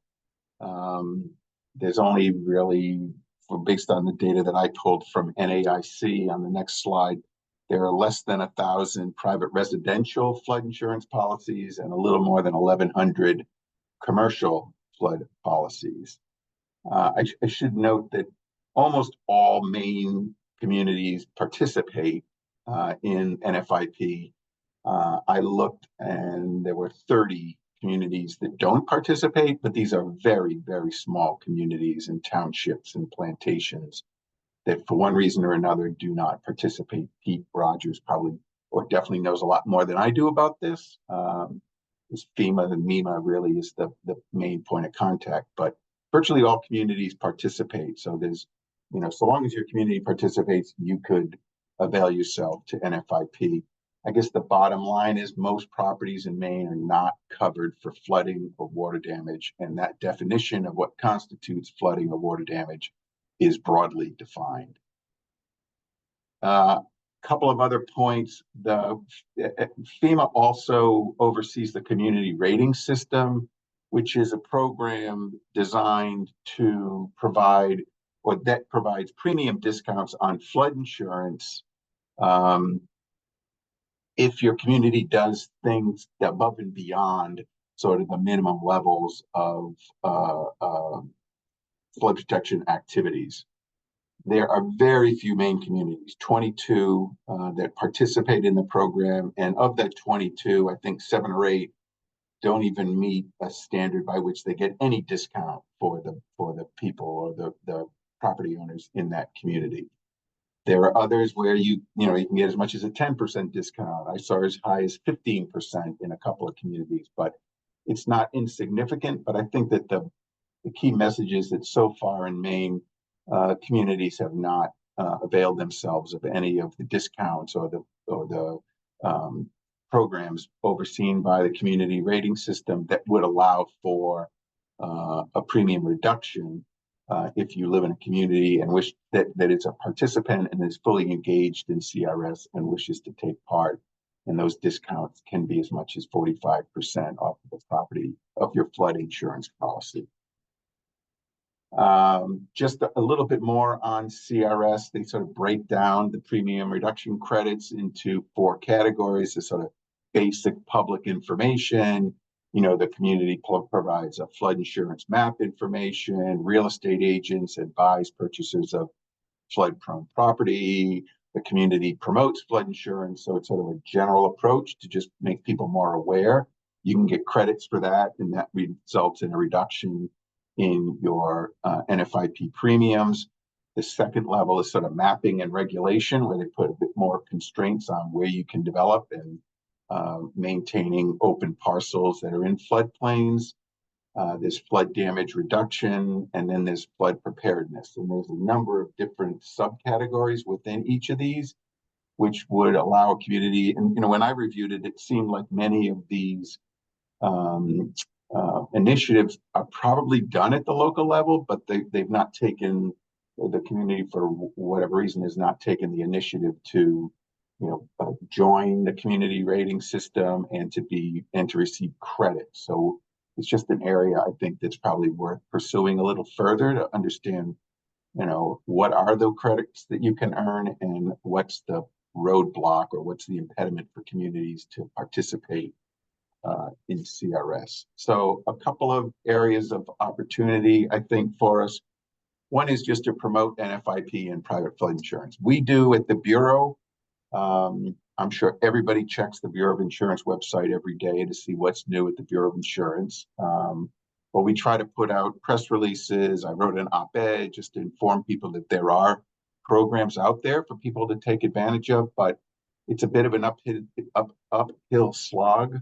I think the big, one area that we might think about is how to engage agents and brokers to get the word out. They're sort of the first line of defense or offense. People pick up the phone and call their agent or broker, maybe getting more information out to them to see if they can promote the adoption of NFIP or private flood insurance.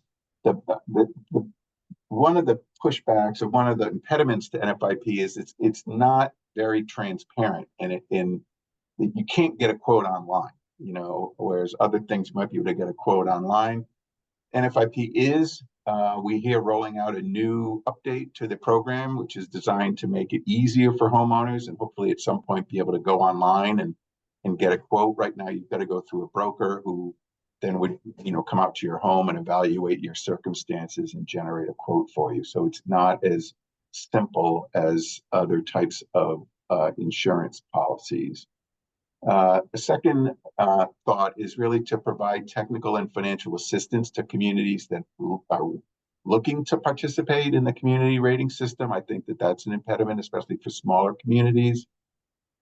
Third thought is, some incentive for communities that do participate or are undertaking activities that align with CRS standards, and maybe as part of maybe it's a factor in some of the competitive grants or some of the grants that we're thinking about or that have been presented. And the fourth point is perhaps requiring disclosure of past or present flooding issues that affect the property. I read a report recently that gave Maine an F for information that's provided to purchasers of homes where we don't require the seller to disclose any past or present flooding activities. One final point on CRS is that they're sort of floating this idea about not only a credit for communities that are proactive in adopting flood protection initiatives, but a premium surcharge potentially for communities that don't. So it's just something to watch. But I do think that in the grand scheme, when you have fewer than 2% of properties that have flood coverage in Maine, and with all of the flooding and water damage that's occurred, it's no surprise that insurance isn't covering that. So let me pause there. Brian put me on the hook for no less than 10 minutes, or no more than 10 minutes, and I hope I met the time crunch. Yeah, thank you, Bob. Appreciate that. And Pete, I think let's hold questions until we hear from Charlie. So save your questions on this, and we'll go to Charlie's portion of this. And then I'm sure we all have questions about insurance, and some of those might be answered by Charlie. So Charlie Colgan, commission member and Middlebury Institute Center for the Blue Economy. Talk to us, please, about long-term funding for resilient infrastructure and insurance for public infrastructure. So this year, with the storms that we had, you could pretty much argue that it was a bad trip to the climate casino. We were very unlucky in the weather events that we had. But in another sense, we were very lucky because we experienced these events at a time when the economy was in good shape, the state budget was in good shape, and there were resources, however inadequate, to begin to respond, as Hannah's earlier presentation pointed out. I was chair of the Consensus Economic Forecasting Commission for the budget for 26 years. And I rode the budget and economy waves up and down. And I can tell you that there were years in which you could not have found $60 to supply support the way we did this year with 60 million. So we really were lucky that we were able to do as much as we could, however little we were actually able to accomplish. And that got me to thinking about, well, how do we kind of avoid not only the problem, the twin risks of the climate and weather disasters, but also the economy and the confluence between the two, and the ability to have enough resources to even just scratch the surface of recovery. And this led me to some work that I did a few years ago for Lloyd's of London on the role of natural infrastructure in coastal flood protection, which got me deep into insurance and reinsurance issues. And one of the ideas that I came up with in that study, which was not particularly relevant to Lloyd's, but I think remains relevant today, is the idea of creating a public infrastructure facility in Maine, where essentially we create our own insurance for the public infrastructure that is not now covered by anything other than the state budget and the federal budget and a disaster declaration if we're lucky enough to get one, which is really rolling the dice on top of playing roulette in the climate casino. So let me just very briefly outline my idea and what it would take to make a decision about that. So go to the next slide. So the purpose of this insurance would be to do what all insurance does. It's a savings mechanism.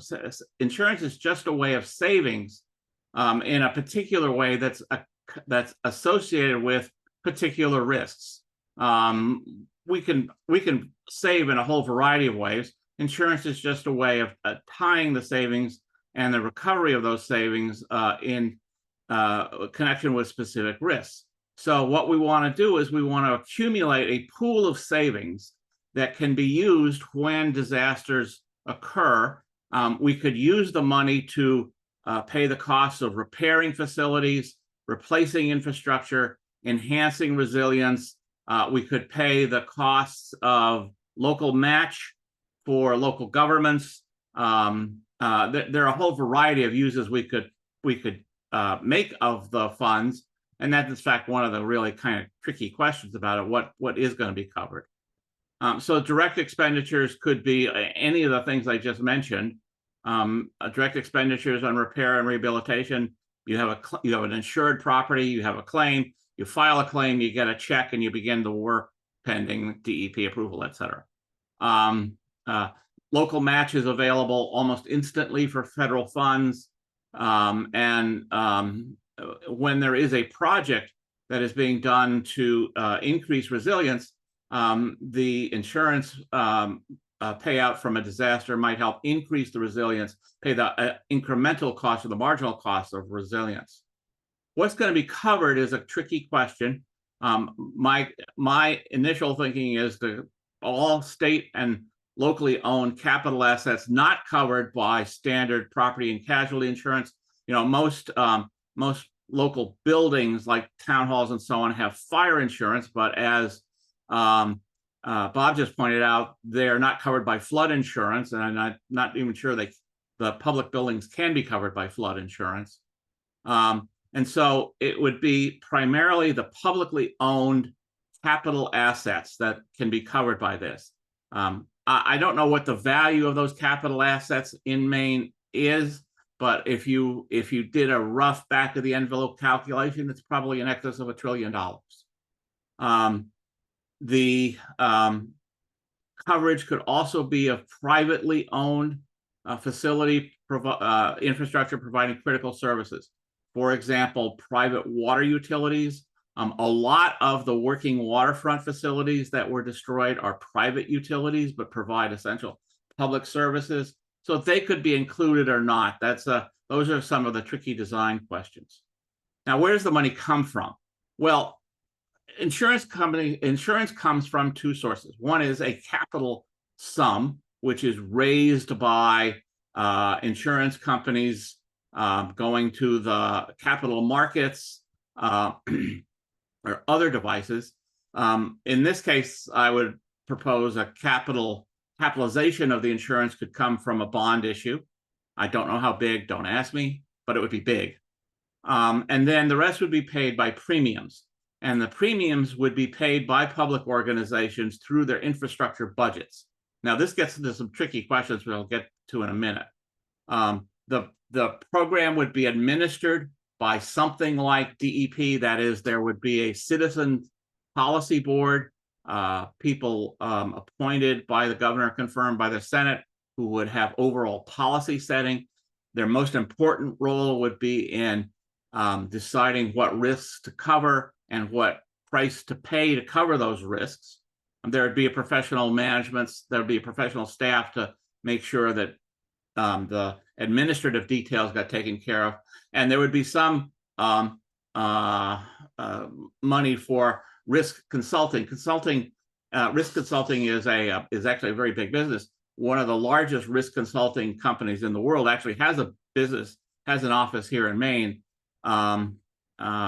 But they focus on disability insurance, which is Maine's most largest insurance business.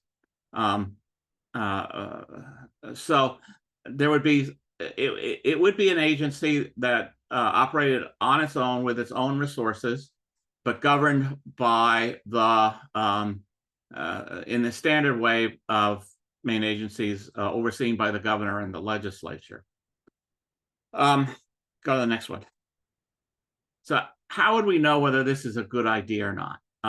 Well, it might sound like a good idea, although I am sure that everybody has come up with reasons why it's probably not. But it's the only way I can think of that actually provides a permanent stream of funding prepared to respond as needed to the disasters as they occur and the need for increased resilience. And it's going to have to come mostly from our own resources.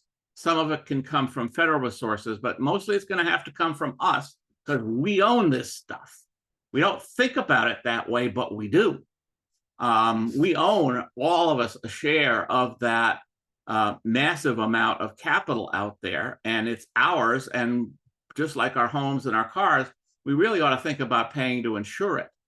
So the first step that I think we need to do is model the concept. Now, I admit, I have to confess, I put this up number one because modeling is what I do. But there's a lot of work that you have to do to test out the different ideas, and you want to test different pricing assumptions, different capitalization assumptions. So you can build a model of the way this thing would work and test out a bunch of ideas to see if at the end of the day, you can cover enough risk at an acceptable enough price to make proceeding to the development worthwhile. We'd have to talk about how premiums are collected. This is going to be a tricky issue because we don't really think about doing that right now, but it's going to have to be money collected from state and local agencies out of their existing budgets and or with add-ons to their existing infrastructure budgets. But what you're doing, remember, even if you get to increase taxes by small amounts to pay your insurance premiums, all of that is saving you a lot of money when the disaster hits. And if we can convince people that that's worthwhile, I think we can do it. The bigger problem will be with federal money, and we have to be able to tap into federal money, which is not currently something that the federal government envisions. And as previous discussions have covered, getting the federal government to adapt to the need to do adaptation is a challenge. But we would have to find a way to bring in all of the federal infrastructure assistance into the potential premium pool in one way or another. We'd have to identify underwriting standards, what gets covered and what isn't. We'd have to think about how, in the course of all of this, we might fit in with the reinsurance market. And we'd have to think about seriously, because this issue is going to come right up to the top long before it's actually needed. And that's the difference between mandatory and voluntary participation, particularly among municipalities. There is a huge advantage in having mandatory participation in that the costs for everyone are lower. A lot of places are going to say we can't afford it, and they're going to say we want to have voluntary participation, which there will be a lot of sympathy for. But then the question becomes, how do you avoid free riding? And that means that there has to be some consequence for voluntary non-participation in terms of enduring the consequences of disasters without this insurance. So that's the basic idea. There's way more here than can be covered in the time we have, but I'm hoping that we'll think about this enough to maybe put this on the agenda for really serious study and evaluation as part of the next phase of this work. Thank you, Charlie. And thank you again, Bob. I'm sure there's tons of questions about this out there, and especially about the relationship between the two. So Dan already has his hand up. Dan. Sure, and I'm going to keep I'm in a location where I have very unstable internet, so I'm going to keep my camera off. Charlie, this is fascinating, especially on the heels of a conversation that Bob and his staff and I had yesterday about it, the potential for another product that more would be funded as sort of a captive type of insurance plan. I could see neatly that the two could kind of piggyback on each other. I don't know, Bob, if you want to comment on our conversation at all. You're probably a little more learned on all the facts than I am. Yeah, I mean, I thank you, and Charlie. This is it dovetails neatly with the conversation that Dan and I and Stuart Turney from my team had on sort of an alternative risk arrangement that would leverage sort of a captive concept where we really were talking about the working waterfront, but you could toss it over to a public infrastructure project as well, where people would. We didn't think about it as a mandatory initiative, but one could structure it that way as well, where essentially that there'd be some you think about it as a layer cake, right? So the first layer of responsibility would be the local community. And then once it reached a certain level, then it'd be a shared layer amongst all of those communities that participated in the program. And then there'd be a catastrophic layer on top. And we thought about, going to the private market to fund the catastrophic layer, but one could easily, or not easily, one could think about a state program that may be funded on top of that, so that you have people, and with the premiums based on the potential risk profile of the property or the infrastructure that was involved in the project. So in on a public infrastructure project, for example, if the road has a history of being washed out, the premium to insure that road might be higher than one that had been built up over to a certain standard to withstand storms, and so that they've already invested to make it more resilient, but maybe it's not resilient enough, so that there'd be the premium that they would pay in would be a little less than the infrastructure that was more subject to or more prone to be impacted. But there's certainly, I think, is a creative approach to think about, and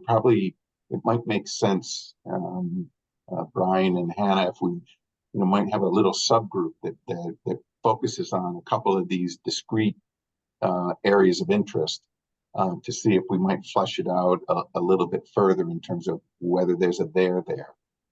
You would need, when we talked yesterday with Dan, we were thinking that you would need to cover a broad swath of the coast. It couldn't just be York County or Cumberland County. You'd need to have a broader reach, because, while we know that the storms hit lots of areas of the coast, it missed other areas of the coast. So if you had a big enough area, insurance is based on large risk pools. And if you had a big enough risk pool, the premium can be lowered a little bit because the claims payout per participant would be lower. But I'm really fascinated by this idea. And Dan, you can jump in here. Yeah, I would love for one of you, whether it's Bob or Dan or Charlie, to, again, I mean, I like the wedding cake and the layering idea. If you could elucidate that a little bit for those of us who are not as well versed in insurance, and especially in like how they all work together, and why do we need this if the National Flood Insurance Program is as good as actually that we should be selling it to people that we just heard about earlier, Bob. And I will say that for my own community, where you showed there were 15 properties covered, we got bad news from those people, and I wish I had done my homework and checked in with those folks. But I think things they thought were going to be covered by NFIP somehow weren't possibly covered by NFIP. So maybe that's the gap that we're trying to fill here by Charlie and Dan's suggestions. Yeah. So Linda, I think you're exactly right. This is all about what's available at what cost and where do you need to fill the gaps. So it's going to be an all and approach, not a one or approach. So when you sort of think about the need, Charlie, talked about one need and a funding source that would be perhaps very broad, but focused on public facilities. There are a lot of facilities which aren't public, but like working waterfront, and I use that as an example in a conversation yesterday, because in working waterfront that actually has joined the working waterfront program by the state of Maine, essentially what has happened there is in order to maintain it and get the tax benefit for being in the working waterfront is that they've stripped off the development rights. So the actual participants in the working waterfront have kind of demuted their ability to maximize the real estate value. All of that has to do with their ability to afford things. Insurance companies don't care about what's been done in the underlying lease. They just look at what the hazard is. So there's a lot less incentive perhaps to pay a lot of money to build back because they're not building equity value in their property. So that's one separate group of people. Then they're private owners, and the program that Bob and I were talking about would be applicable to anybody. You know, you could be a commercial payer into the program and you would get some level of coverage, which would fill one of those gaps. You know, a private owner might decide I can afford 40 grand for insurance, but I can't afford 200 grand. So I'm going to look for a layered approach and would be willing to pay in to the layered approach if it was less expensive than trying to buy it through the capital markets. And that's the whole idea of a captive. You get, you know, you essentially, it's kind of like bulk sales. You charge less and you get more people participating. So you build up this equity piece, this capital account, which is then used, it's invested, but it's used to then pay off some level what its responsibility is against the part of insurance that it's responsible for. So our idea was actually the more people you could get covered under it, the more the premiums that would be paid in and the faster capital account would grow. There is already and one of the reasons we got onto this county by county is that there is a model of, I think they're called mutuals. They're mostly for fire damage and they exist. And the ideas was to take that concept and expand it into other types of insurance. Mostly for this wind, it could be hazard, it not necessarily coastal dependent. Okay, thanks, Dan. So- Other questions, Bob? No, I Or was just- Charlie? Who's Charlie? Who's saying something? I'm Charlie. sorry, I was going to respond to your question, Linda, about the layered cake. So think about the first layer as like a deductible, right? So you're responsible for X amount of damage. You know, you're not going to file a claim, and you know, in the homeowner's case, it might be $5,000.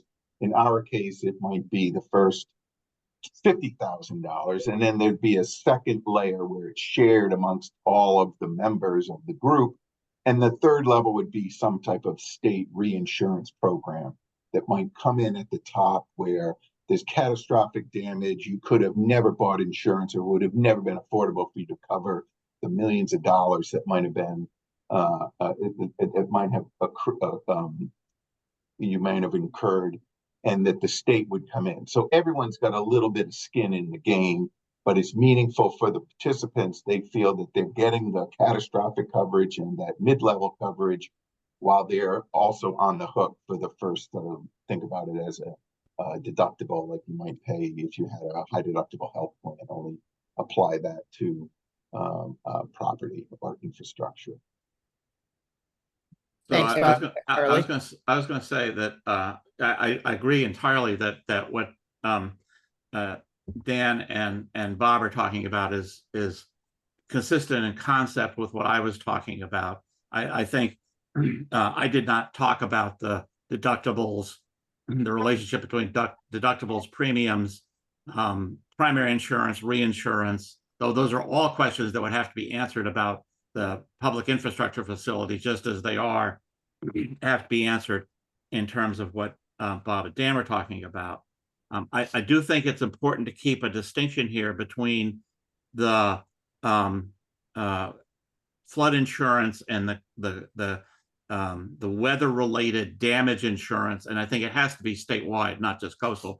The map that you showed earlier, or that Brian showed earlier, makes that point pretty clear. I think the difference between the residential and non-residential commercial markets and the public market, however, are pretty important, because the residential and commercial customers have access to at least some types of private insurance. It needs to be more and it needs to be better. And we can do a lot to hopefully make that happen. But the public side of this is uninsured entirely. It's simply all we're doing is betting that there'll be enough money hanging around when the disaster hits to pay the costs. And that's what I'm trying to avoid by accumulating a separate savings pool for the public infrastructure that is specifically designed, that draws its resources from that, the construction and operation of that infrastructure, and pays to support that infrastructure, where other insurance covers other types of properties. Yeah, thank you for that clarification, Linda, Charlie. Dan? And Linda, I'll just chime in on one other thing, and it actually was somewhat a conversation we were having yesterday, somewhat consistent with some of the data that Bob showed earlier. And I know we're not talking about, we're creatively thinking about ways we're going to fund all of our work, because we have to, as part of our report, talk about funding. I mean, there is going to be a lot of capital required to do this. And if we don't confront the funding piece, or at least give some ideas to the governor, we're just going to be doing another report that sounds like catastrophe, that's not going to have anything that's actually actionable. We did talk about the potential of creating some form of funding within the FEMA floodplains. I mean, our hypothesis was that if you, and this would more be on the private side, but if you are to acquire property in a floodplain, you should be aware that you're doing this. And one of the things that Bob said is, very often we have a grade of F because Maine is not good at doing that in the transfer. It's not the state, it's the brokerage world and the seller world. But you are also, in a way, you're putting a burden on, whether you're private or public, you're putting a burden by having property in the flood zones. You're putting a burden on the state, because you are expecting the state to take care of your property if it gets flooded. And we've seen that a lot in this last, few months, where people have been requesting all sorts of things. And I think we've all been getting phone calls. So one of the ideas was thinking about, is there a fee, a tax, or something that happens upon transfer of land that is in the zones, much like if you have a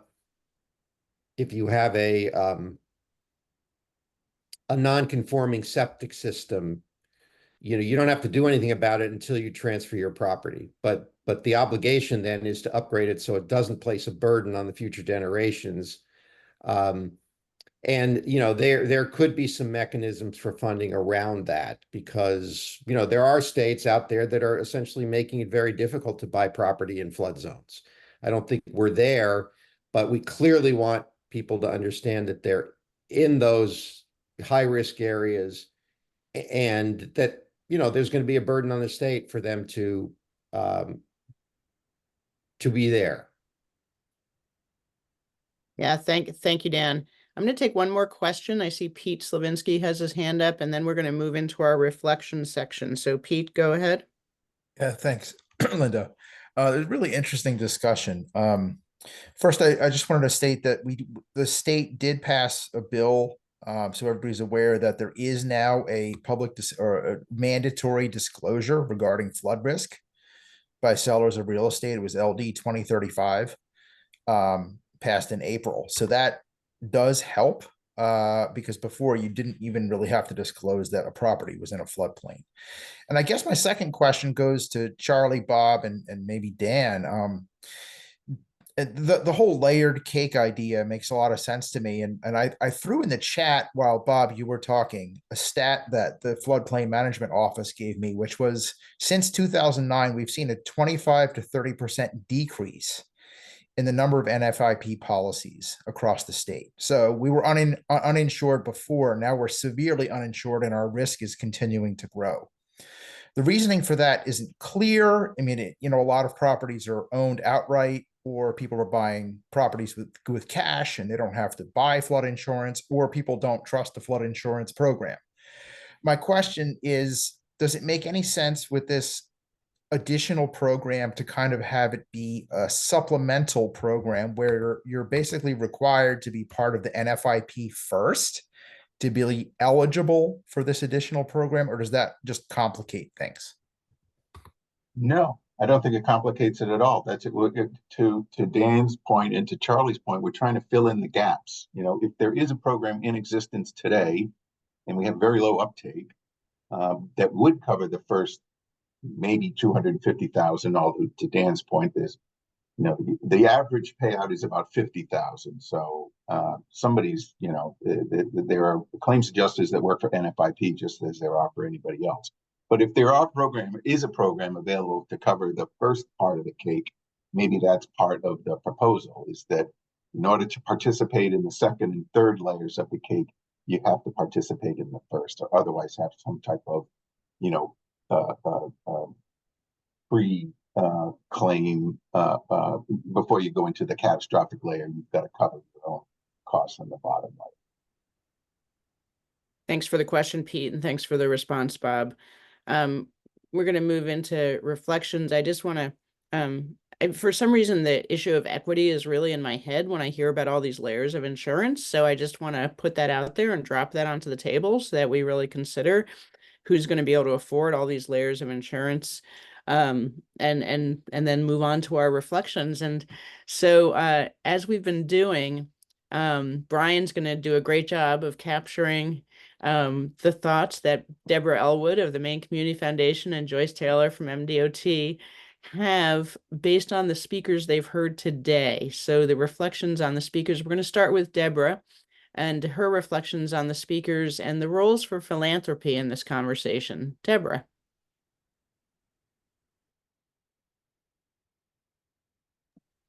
I'm muted. Hi, can you hear me now? Great, thanks. This has been very provocative, so thank you, and thanks for all the good thinking. The insurance conversation will require more reflection from me about philanthropy's role. I think it's a really, really interesting conversation, but I don't know exactly where philanthropy fits in that, except perhaps if we're looking for public dollars, philanthropy could support policy research, data, planning support, you know, all around policy. And community foundations can even support real active support of particular pieces of legislation. So that's something that philanthropist who really wants to make big systemic changes could be engaged in. But you know, the other comments related to, say, MEMA and some of those things made me, you know, reflect a lot on providing funding for local capacity building, and also community engagement to ensure that communities really are involved to sustain any practices and policies that get passed, or ensure that they do get passed. And then I guess the other thing I just want to reflect on, we have had donors call us after these storms, particularly on the waterfront area, and really are interested to help. And really would be interested in funding either recovery or like working waterfront purchases. And one of the things we have struggled with is the fact that you know, these wharfs and others many are privately owned. So as philanthropy, we can't do much there. We need a not-for-profit mechanism to be able to support, you know, keeping working waterfronts, you know, more public access, if you will. And I don't know if that means then we need a quick reaction fund or something like that. But those are my sort of disjointed thoughts from the multiple conversations that we've all had. But I also really, really like all the other creativity that emerged here today. Great. Thank you, Deborah. Appreciate those. Joyce, what are you hearing? I was smiling because I was looking at Noel's assistant that he had in Mhm. his lap. You know, I think that one of the things that I see is, you know, when you try to talk about some of these resilience issues, you also have a corridor of land that you're trying to protect, or a corridor of property, and you could have government property, you could have private property, you can have, you know, commercial, and there really isn't any kind of, I think, funding opportunity that looks at, okay, the state's ready to do something, but boy, if we extend over here and we end our project here, we're just shuttling the problem over here. So how do we, you know, and maybe that private commercial property doesn't have the funding to do the work at the same time we do. So I think that there's a huge funding issue, but there's also a getting ready together timing issue in terms of looking at areas that function as one area geographically or from an environmental point of view. So that strikes me that it's not as simple as just getting the funding for one property or one project, that there is a corridor, if you will, or a group of property situation that has to be solved. Hopefully that makes sense to people, but that's what we're running into is, you know, we can raise something up, but we just shuttled water over here and that person doesn't have the funding. So do we raise up our infrastructure, or do we wait, right? Because we don't want to further flood somebody. I also think, you know, I feel like the negative Nelly all the time at these meetings with the permitting. I want to say these are good people. I've worked with many of them for decades. I go way back with a lot of people. I grew up at DEP, so that was my first real job, and I'm still, you know, proud of to say that it was a great place to work then.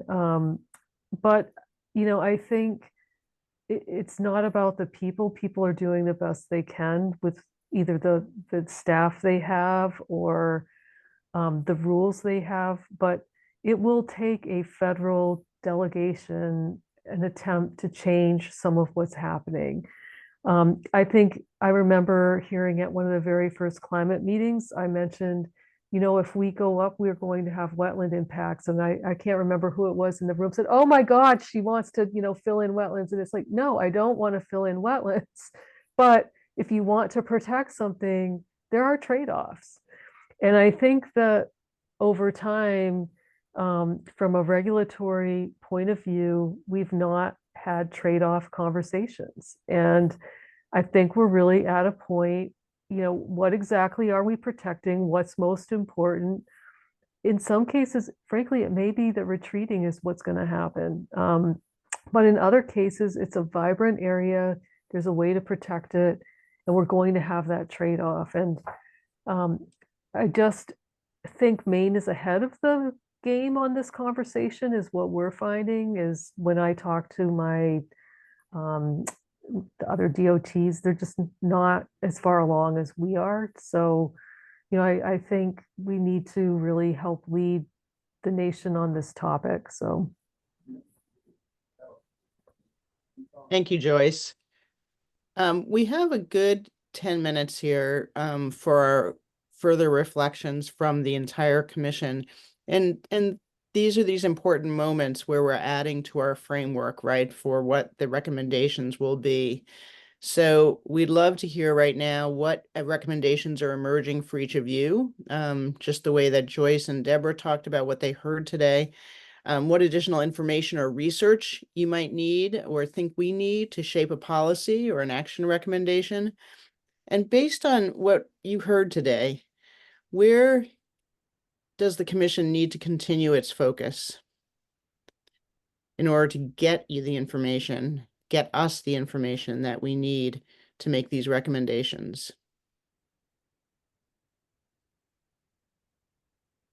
Hannah. Yeah, I'm not quick on my reaction button.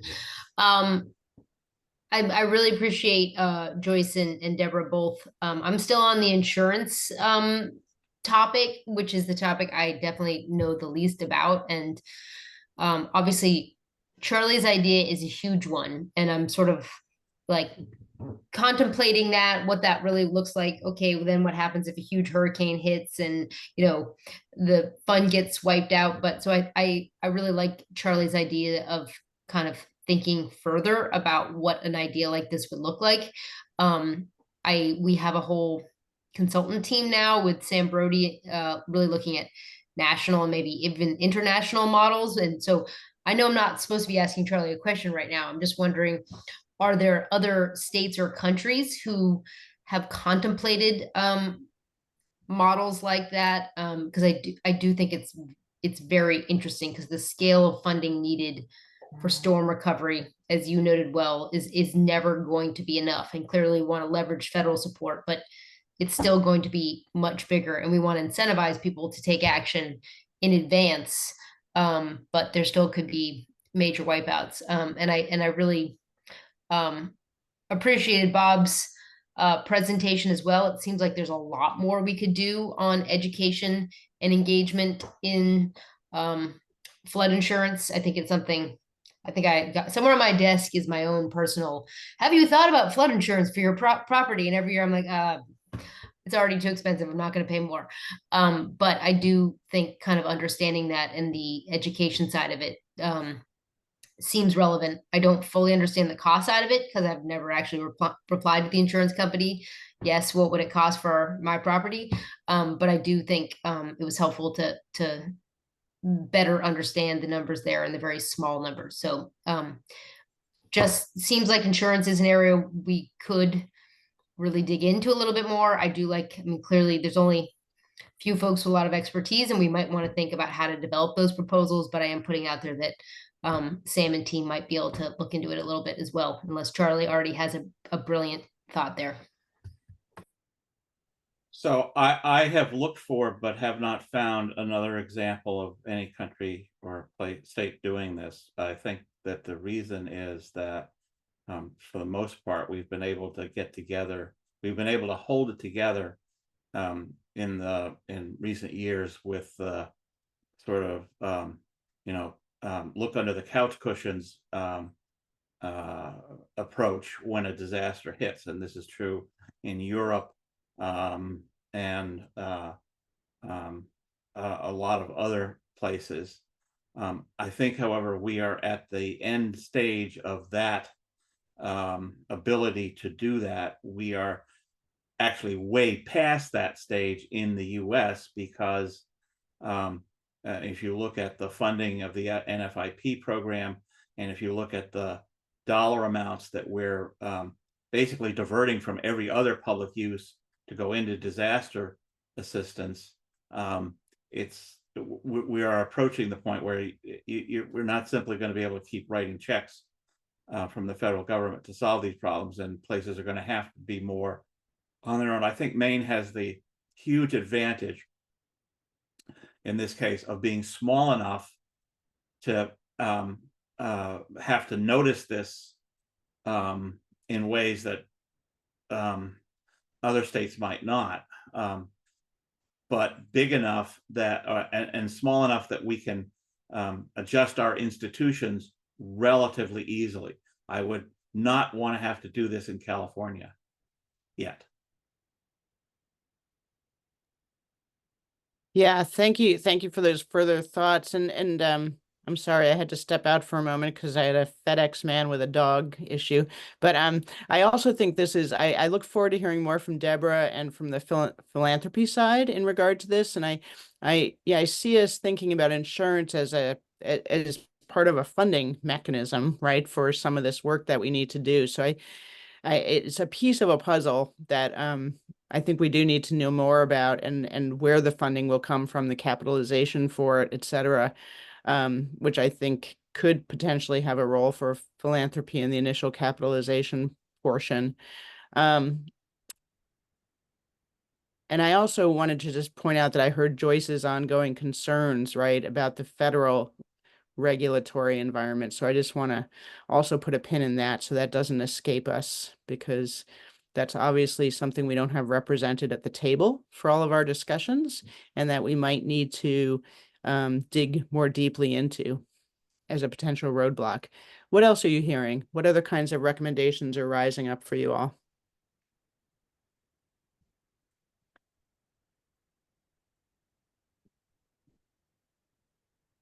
Yes, Noel. Well, Hello everyone. I'm not sure if the internet connection is bad at my end or if it's with others as well, but I didn't hear everything. I have to say, I mean, the presentations and what I heard today was very helpful for someone who doesn't work in that world, for someone who doesn't have the same kind of background.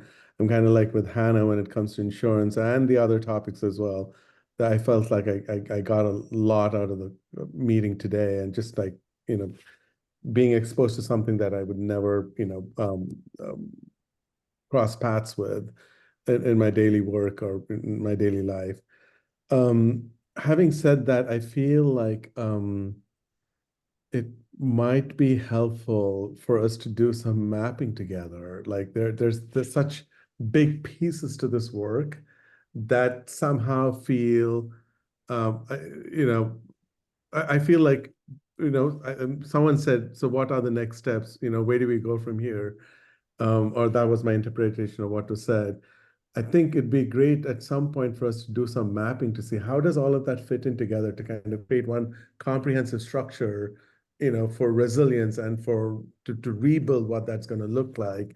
And then maybe Deborah is able to also answer like, oh, there's a gap there that the federal government, the state government, and local, municipalities cannot do anything here, but maybe that's somewhere, a philanthropic organization, a foundation can help, or like that. I feel like, at least for someone like me who's not connected to this world directly, I feel like would be very helpful. But if you think everybody else is getting it and knows how that works and what that big picture looks like, and I'm the only one who doesn't, maybe it's a futile exercise. I'd sit back and kind of, give it some more time to kind of learn what the connecting dots could look like and what that comprehensive network, looks like. But I just wanted to say that out loud. yeah, thank you so much for that. And I think, the end of our meeting today, we're going to go into the draft framework that we discussed a little bit at the beginning. But what I like about what you're saying, Noel, is that, it's, I mean, the draft framework right now, it's just all language, right? It's all words. And there it could be that there's a visual mapping component that would really connect some of these pieces for people in a different way. So that's an interesting recommendation. Dan, is your hand up? Is that a new hand or is that your continued hand? No, that's a new hand, and I actually did change location, so I have good stable internet now. So, I wanted to just go back to something Joyce said, and something there was a suggestion previously that perhaps we convene a smaller, some sort of a group to discuss insurance. I think maybe not, I don't know whether this is a recommendation or something that we might consider doing prior to our final report, but this issue of the tension between the industries, be they public or private, that are going to implement what is essentially the new resilient economy, which has all sorts of levels, both resiliency from weather, climate impacts, clean power, all these sorts of things. The tension between the implementers of that and the NGO world are running very high. And I think Joyce, really said what she said quite well. And this is a national issue, and there's lots of thought being put into how do you, typically there was a lot of resistance to projects by NGOs because they didn't see them as being necessary projects. Now the quandary is that a lot of these things that we're talking about doing are things that the environmental world has wanted to be done for a long, long time. But, you know, they're not used to playing in the sort of the implementation game. And I think to get a lot of the stuff done we're talking about is going to mean that we have to partner with a whole new sector of sort of private sector participants, one being the NGO world. It would be really, I think, illustrative for us to, at some point before our final report, sit down with a representative group of those organizations and sort of do a brainstorming about what's achievable and what's not. Because clearly, you know, if every road that Joyce wants to raise or every wharf that needs to be raised has to go through, has the risk of having to go through sort of not just the state permitting, but local and statewide opposition, we'll never get anything done. Yeah, and federal agencies, I think that she's pointing out too. Joyce, did you want to respond? No. Pete, I'm gonna close this round, I think, with Pete Slavinsky again, who seems to have his timing for making a closing comment or question. Thanks, Linda. Pete?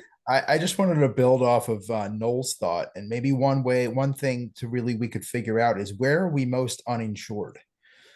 You know, what counties, what towns have the most structures in flood zones, yet have the least number of policies?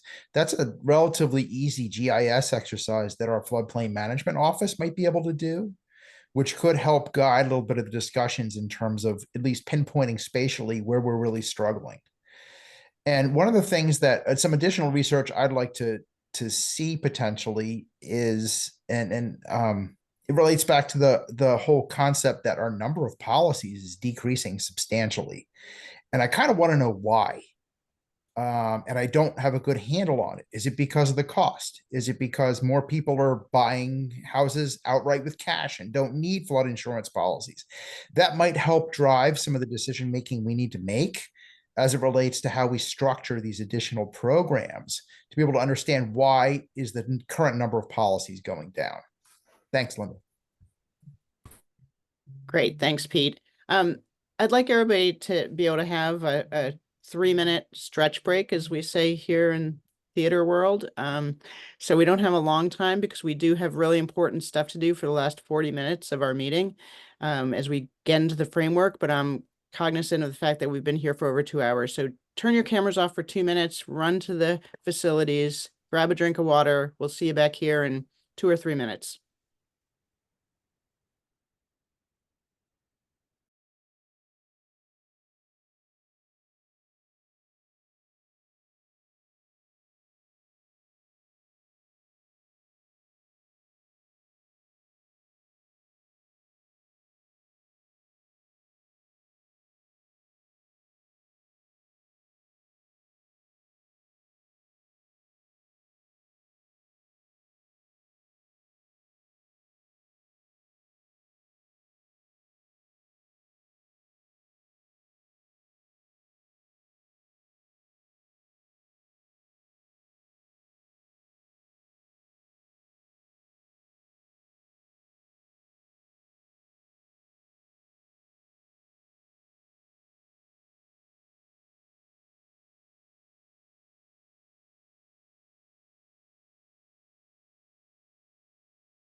Hi, everybody.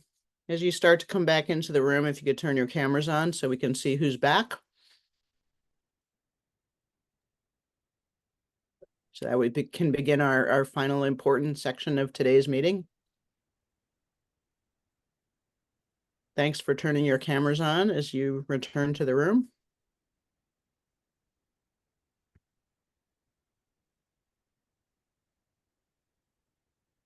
And it looks like we're getting a good number of people back pretty quickly here. Thank you all.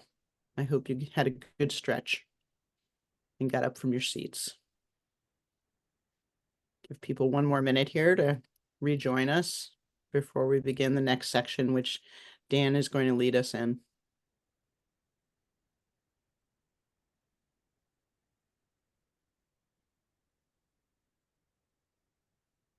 Okay, if you're back, please put your cameras on. We're about to begin our final section of today's meeting. And I am going to hand this off, although we didn't look at Brian's notes. And do we want to do that now, guys? What's your feeling?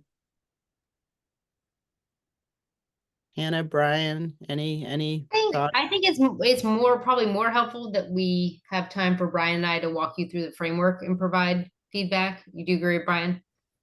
Yeah, that sounds good to me, Hannah. Yeah. Great. So, Okay. so thank you, Linda. I'll be very brief in the introduction because I want to be able to have the last 35 minutes really to dive in. You know, we've and Linda, thank you for carrying the burden for the first hour and a half. I've been struggling with internet and with just travel plans, but all good now. I want to thank also today's speakers. You know, we've been gathering an incredible amount of good information and insights, not only for the last few hours, but for, you know, the last number of meetings. And it's really quickly coming to the moment where we are going to continue gathering that good information, but at the same time beginning to synthesize what we've learned from each listening session and from each other of us at each of our meetings. And the staff has really started to take a stab at synthesizing just the dialogues and putting what we would perhaps define as learnings into buckets that might shape a framework around our interim report, which we do owe the governor in a couple of months, and to start thinking once, you know, the thought is that we will develop a framework of the needs. We will, as a committee, I think, have to agree on how we prioritize those needs based on what we've heard. And then it's not just going to be about a framework and needs, but how we think some of this stuff should be implemented and timeframes around that implementation. I mean, I think it's really, the governor's really looking for us to hand her a tool that she can start using almost immediately to solve some of the issues. And as somebody said, and probably lots of people said before I got there, you know, the remarkable opportunity we have is that, you know, when you add up all the current buckets of money, you know, I guess we're getting close to $100 million that's been made available to through both the state and the federal and private sectors to, you know, embark on this journey. So we will aim for an interim report in November and a final report in May. And I'm going to hand things over to Hannah and Brian will present the initial framework. So, Hannah. Great. Thank you, Dan. And thank you, Linda and Dan, for kind of setting that up. I mean, I think our office has thought about how to best help keep this moving forward. We want to put ideas out there that we can continue to deliberate, especially at our October 2nd meeting in person. So making sure we feel good about the concepts that are out there that we want to further delve into. That's what we hope to do in this meeting with feedback after this meeting. I will just say, remind everybody, as Linda said, the September 18th meeting will be about the electricity grid. So we really have not put recommendations out yet on this front, but these come from the kinds of topics we've weighed in on, ideas we've heard from Maine and other states, ideas that have come from the Climate Council that have been presented to you all. I will say we're working with our consultant, Sam Brody, who you're going to hear more from, at least by our October meeting, about his concept that is being used nationally as you think about resilience, about how do you avoid flooding impacts, accommodate them, resist them, and communicate them. A lot of our topics that we've heard about is sort of tactics to do those things, whether it be funding, permitting, planning, capacity at the local level. So I will immediately let Brian walk through the kind of buckets of recommendations we've heard from you all that we've heard at these meetings. And basically we're looking for feedback and direction on what's missing and what you absolutely disagree with, kind of further considering, so we can, as a staff group, keep working to bring more fleshed out ideas to everybody by October. So Brian. Thanks, Hannah. And I just add, reiterate what Dan and Hannah have said, that this is a collection of the ideas that we've heard over our meetings over the last couple of months. It doesn't yet reflect any sense of deliberation or consensus for the group, but this is to tee up the ideas that we will be discussing over the next couple of meetings, and just try to organize them in a way that makes a little bit more sense out of it and makes it in a way that we can sort of wrap our heads around. For the commission members, you got an email from Maggie this morning that has the framework document as an attachment. So feel free to open that now. For members of the public who are joining us today, there's a link to this document in the calendar page for the commission. I think Maggie's going to try to put a link in the chat for you there. Hopefully you can get to it through that link. The framework nestles nicely with the 4 strategies that Sam presented back at our first meeting, and we'll have some work to do to make those really work well together over the next couple of months, but you'll see pieces of the way that some of these can start to fit together as we get into the next couple of slides here. So the framework that we have come up with so far has 6 buckets to it. This doesn't need to be the full list of buckets. It could grow or shrink as necessary. But we've talked a lot about the funding needs and some of the possibilities for funding the work that the commission is going to recommend. The need for community support and for data sharing in many directions, from the state up and down to communities and with other partners. The need to understand what our vulnerable infrastructure is, where it is, what critical roles it plays in our communities, and how we need to protect it and improve it. In the next meeting this month, we will get into energy resilience and reliability in the grid and fuels. So stay tuned. This is sort of a placeholder bucket for now.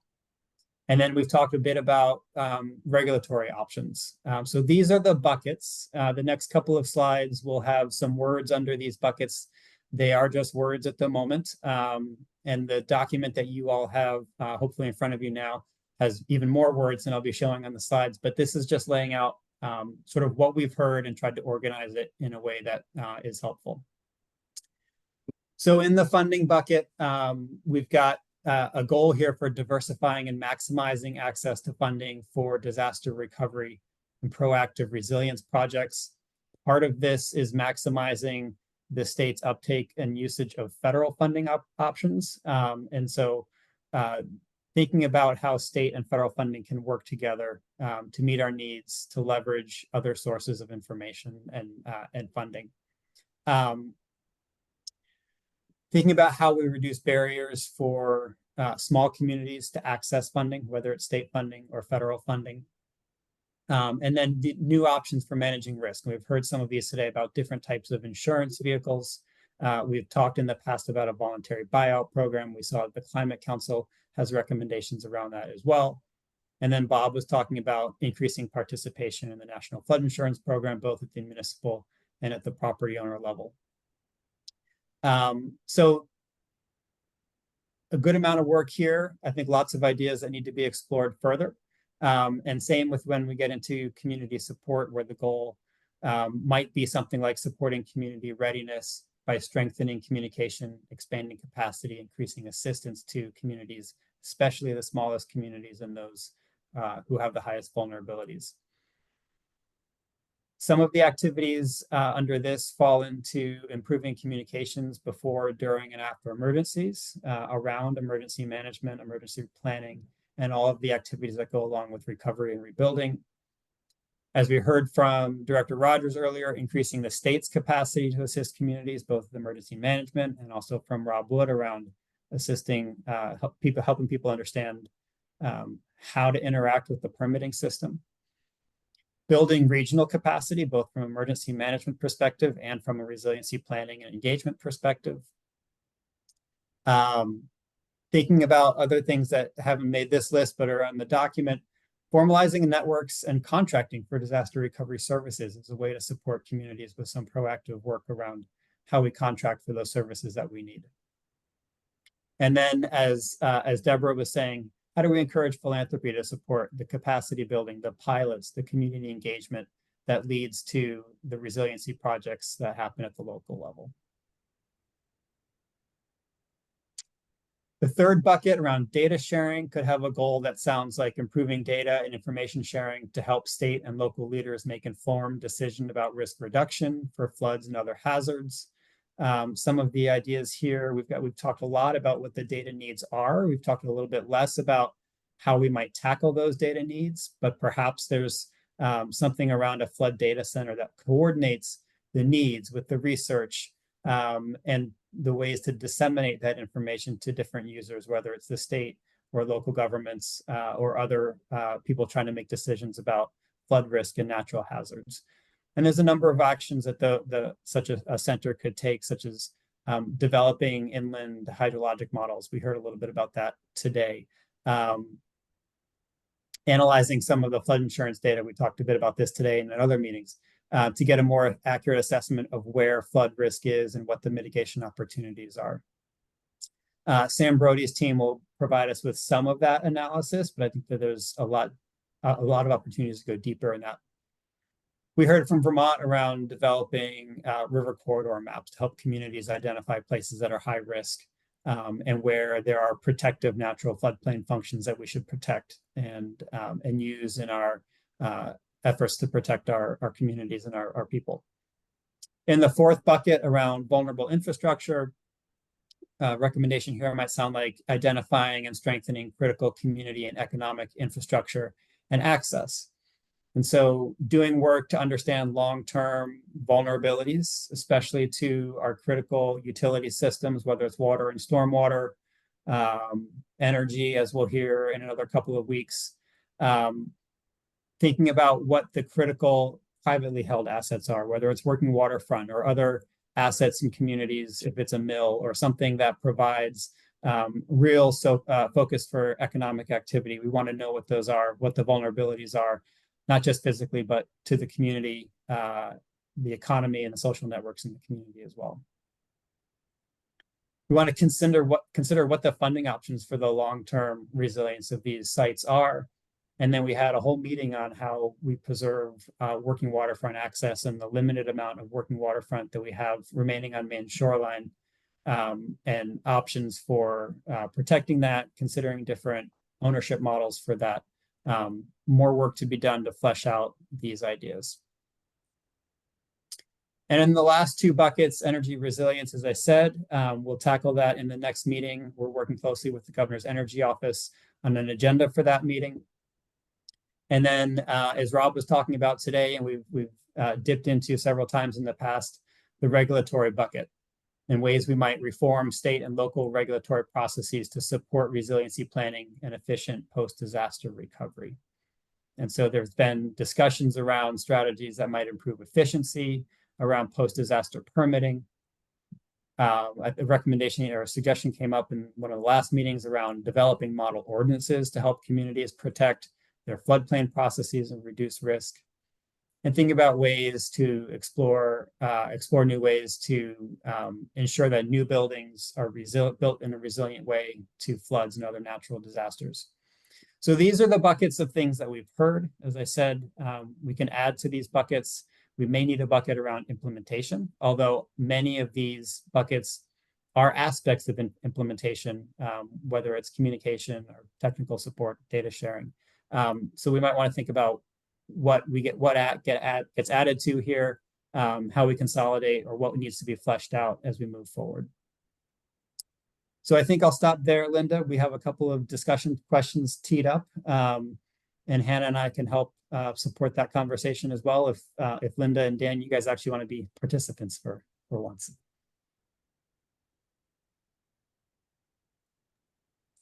Thanks. Thank you, Brian. Thank you, Hannah, for walking us through that. I think this is Dan's. So are you there, Dan? I'm here. Yeah, Gotcha. no, I'm here. But I really want to hear from our group, you know, about what, you know, kind of what haven't we heard? What are your priorities? Does this start to make sense? You know, at some point, we all individually need to synthesize, and, you know, maybe this is the first meeting where we can start to see if there's consensus around major issues. Also around implementation, you know, often the default mechanism is that implementation falls into what's the easiest goes first and what's the hardest, but that may not be the right, you know, that may not be the right way. It may not yield the best, you know, the best outcomes. And we all come from different industries and different parts of the state. So it'd be really interesting to hear, you know, from as many people as like to chime in the next 20 minutes, what their thoughts are. And I'm going to look for hand raises, or just for people to barge in. Maybe, Brian, you'll put these questions into the chat so we can all see each other better and take the slide down. That's a good idea. That'd be useful. Thanks. I just want to note on the regulatory piece that I really heard pretty strongly today that while federal regulations are not in the purview of this particular commission or in our control from a state perspective, I do think that we will need to engage our congressional delegations in some of these conversations so that they're aware of where federal regulations may be providing barriers to some of our recommendations. Great, you got Bruce's hand up. Hey, Bruce. Hi, everybody. I find myself as thinking of DOT that we always think in terms of big systems, you know, the big picture, interstate, and then we end up every year Googling Earth down to individual projects, what you're going to do that. So you always have to do both. And I'm just trying to prioritize, you know, some of the bigger picture stuff, you know, the things like mapping and all that kind of stuff. I mean, I think your 3 and 4 data sharing and vulnerable infrastructure are essentially the same thing. You know, it all has to be mapped and accessible in a way, and that can't be done individually at a town level. It just can't be because of the cost, and you need to think more regionally. So that's definitely something that you need good information no matter what. And I don't think that's just because I'm a surveyor by original training, that you've got to know what you got before you build something. But I keep on a policy level, I'm picking up on Linda's thought of equity, and I heard, you know, Charlie's thing on public infrastructure and that kind of stuff. And I know, Hannah, during the resiliency grant thing, we had this little struggle, you know, clearly public infrastructure damage, that's something, you know, we can do. And then clearly I heard Brian talking today, well, what about public interest or economic interest? We were starting to go, okay, they're not public, but which are so important. And I know from being in both, Linda, your town, and Hannah, your island, that there are these private facilities that are the center of the universe there.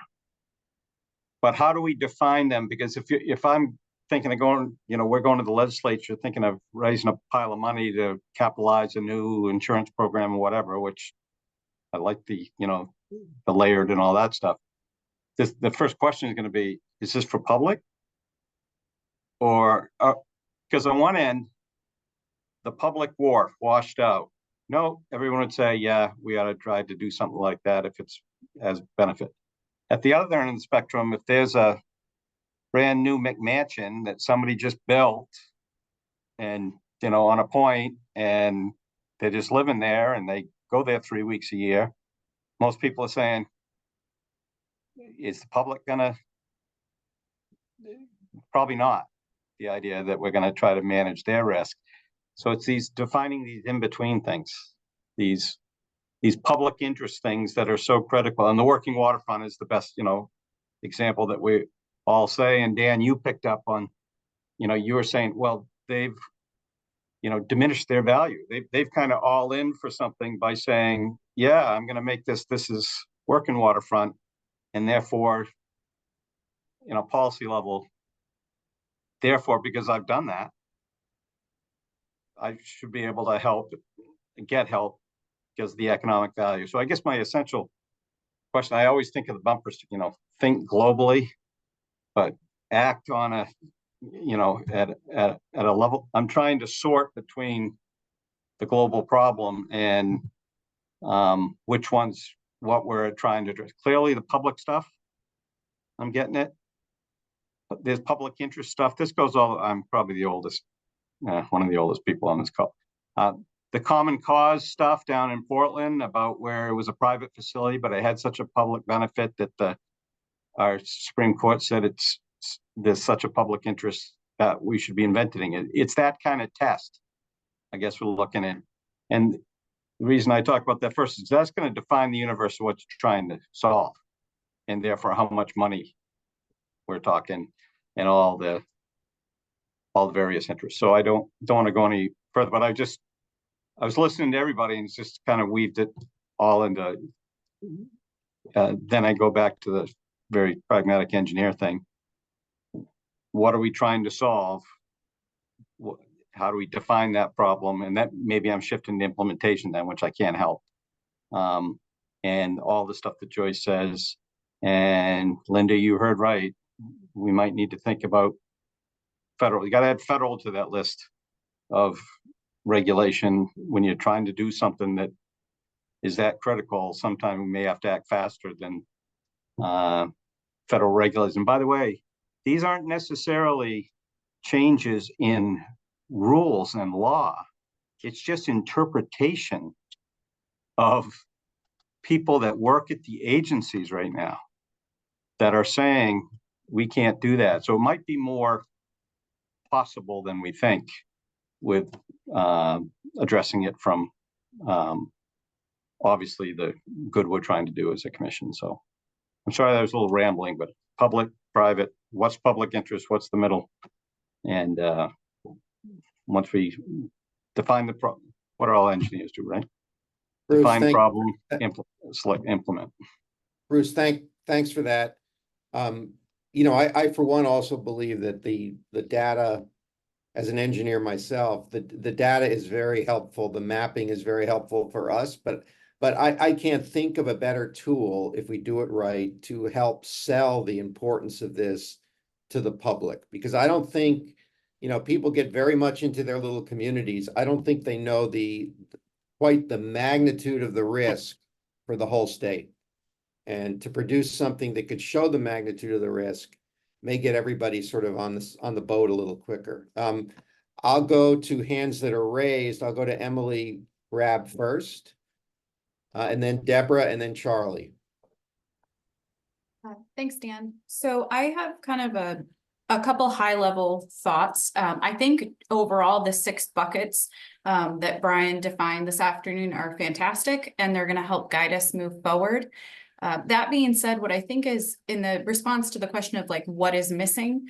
I'm finding that so far we're really focused on flooding. And I think that's in part because that's been the most recent experience statewide, but we should also keep in mind there are other natural hazards, wind, wildfire, winter storms, ice storms. You know, we've all experienced those, and those have significant impacts on infrastructure as well.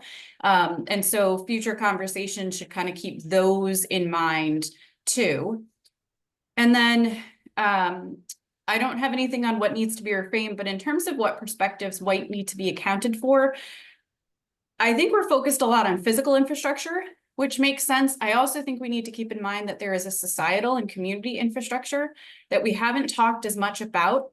So I think there's an opportunity here for us to start looking at the social infrastructure and how we help our communities rebuild from these storms, as well as prepare for future storm events. And then I would also say the other perspectives that we might want to at least consider is there's already a lot of good work happening across the state. So I'm wondering if there's a way to assess the overlap with the Community Resilience Partnership and the Climate Council recommendations, as well as the project scope for the recent $69 million NOAA grant that the state received. And is there an opportunity for us to kind of merge these elements together so that we're not reinventing the wheel, but empowering those recommendations that are already being made, or finding ways to kind of fill in the gaps? So I just offer those as thoughts. Thanks, Emily. You know, one of the things we talked about previously was perhaps we need to think about the definition of working waterfront. And now clearly that's one piece of the puzzle. And perhaps because there is a definition, I think some of us think it's not broad enough for our purposes. But I do completely agree that we need to define in this report what resilience means and what we believe the hazard really is. And you're right, it's not just flooding. That was the force de jour because it happened in January. But we've all lived through those winter storms where Joe has had to pull his hair out because the utility system is the most at risk. And there are fires, and there's wind, and there's other things that if the focus is the changing climate, that all of the climate related hazards should be part of what we think about. Deborah? Thank you. This is all really valuable. I appreciate what the first two speakers said a lot. I think the buckets are terrific, except for as I look at this as one who's always thinking about where philanthropic resources might help and where there might be a philanthropic match, I'd like to see us think about funding in each one of these buckets and what the funding needs are. And, so for example, is there something in one of these buckets that needs, we need quick money, we need flexible money, that's a logical, and it's not a large amount of money. That's a logical place for philanthropy, whereas there may be another element that's going to need massive public resources, state or federal. So just in maybe each of these buckets, kind of getting a sense of what the funding needs are, and then what the potential funding sources are. Where might we get some of those resources, and then a plan for how to access them, which I'd be happy to think about again on the philanthropy side. And I can appreciate what the first bucket here is on funding is very specific, but I can see philanthropy in any one of these buckets. So that would be my suggestion. Thanks, Emily, or Deborah, sorry. Charlie, how about you? You may be on mute. Lowered my hand and forgot to take me off mute. I concur that the 6 areas all make sense. But in terms of what's missing is something that cuts across all 6, and that is the question of what is risk, and how much risk should we be willing to accept, or how much risk should we be willing to plan for? the world looks very different if you assume, for example, that global carbon neutrality is achieved by 2050 than if it doesn't. The risks change dramatically if all of the mitigation efforts that are global don't do their job. And then whatever level of risk the climate itself provides, there's how much risk are we willing to accept and plan for? Do we plan for the worst case scenario? In California, the law basically requires all infrastructure to be planned for the worst case scenario. As a result, the cost of resilience has gone through the roof and nobody's doing anything. So there's a whole bunch of questions about risk across all of those areas that I think need to come more to the forefront. And there are a couple of things we know about risk. One is we know how important it is in determining the answer to a lot of the questions that we have. We also know people are terrible at judging risk, just awful at it. We're awful at it as individuals, and our ability to do it as a society is exponentially worse. And which is why the whole field of risk communication and the process of engaging people in an understanding of risk and coming to grips with it has become such an important part of this. So I think that there is an assessment of risk and a risk communication strategy that cuts across all 6 of the areas in one way or another, and that we need to be prepared to at least speak to in whatever it is we wind up recommending. Thank you, Charlie. In our I don't see any other hands up, so trying to keep us on time. I want to thank everybody for being here today, and to the staff of GoPIP for incredible amount of work. And Brian, shout out to you. You're there every day, and I don't think we would be this far along without all of you collectively. This is a productive meeting. I really, in early July, I quietly had my own doubts that we would be far enough along with our ideas and our buckets and our, I had all the confidence in the world that we would be presenting a final report by May, but really didn't know where we would be. Now I am with a high level of confidence that we'll have a very thoughtful document to share with the governor in November. And for that, I'm really thankful to all of you for your participation.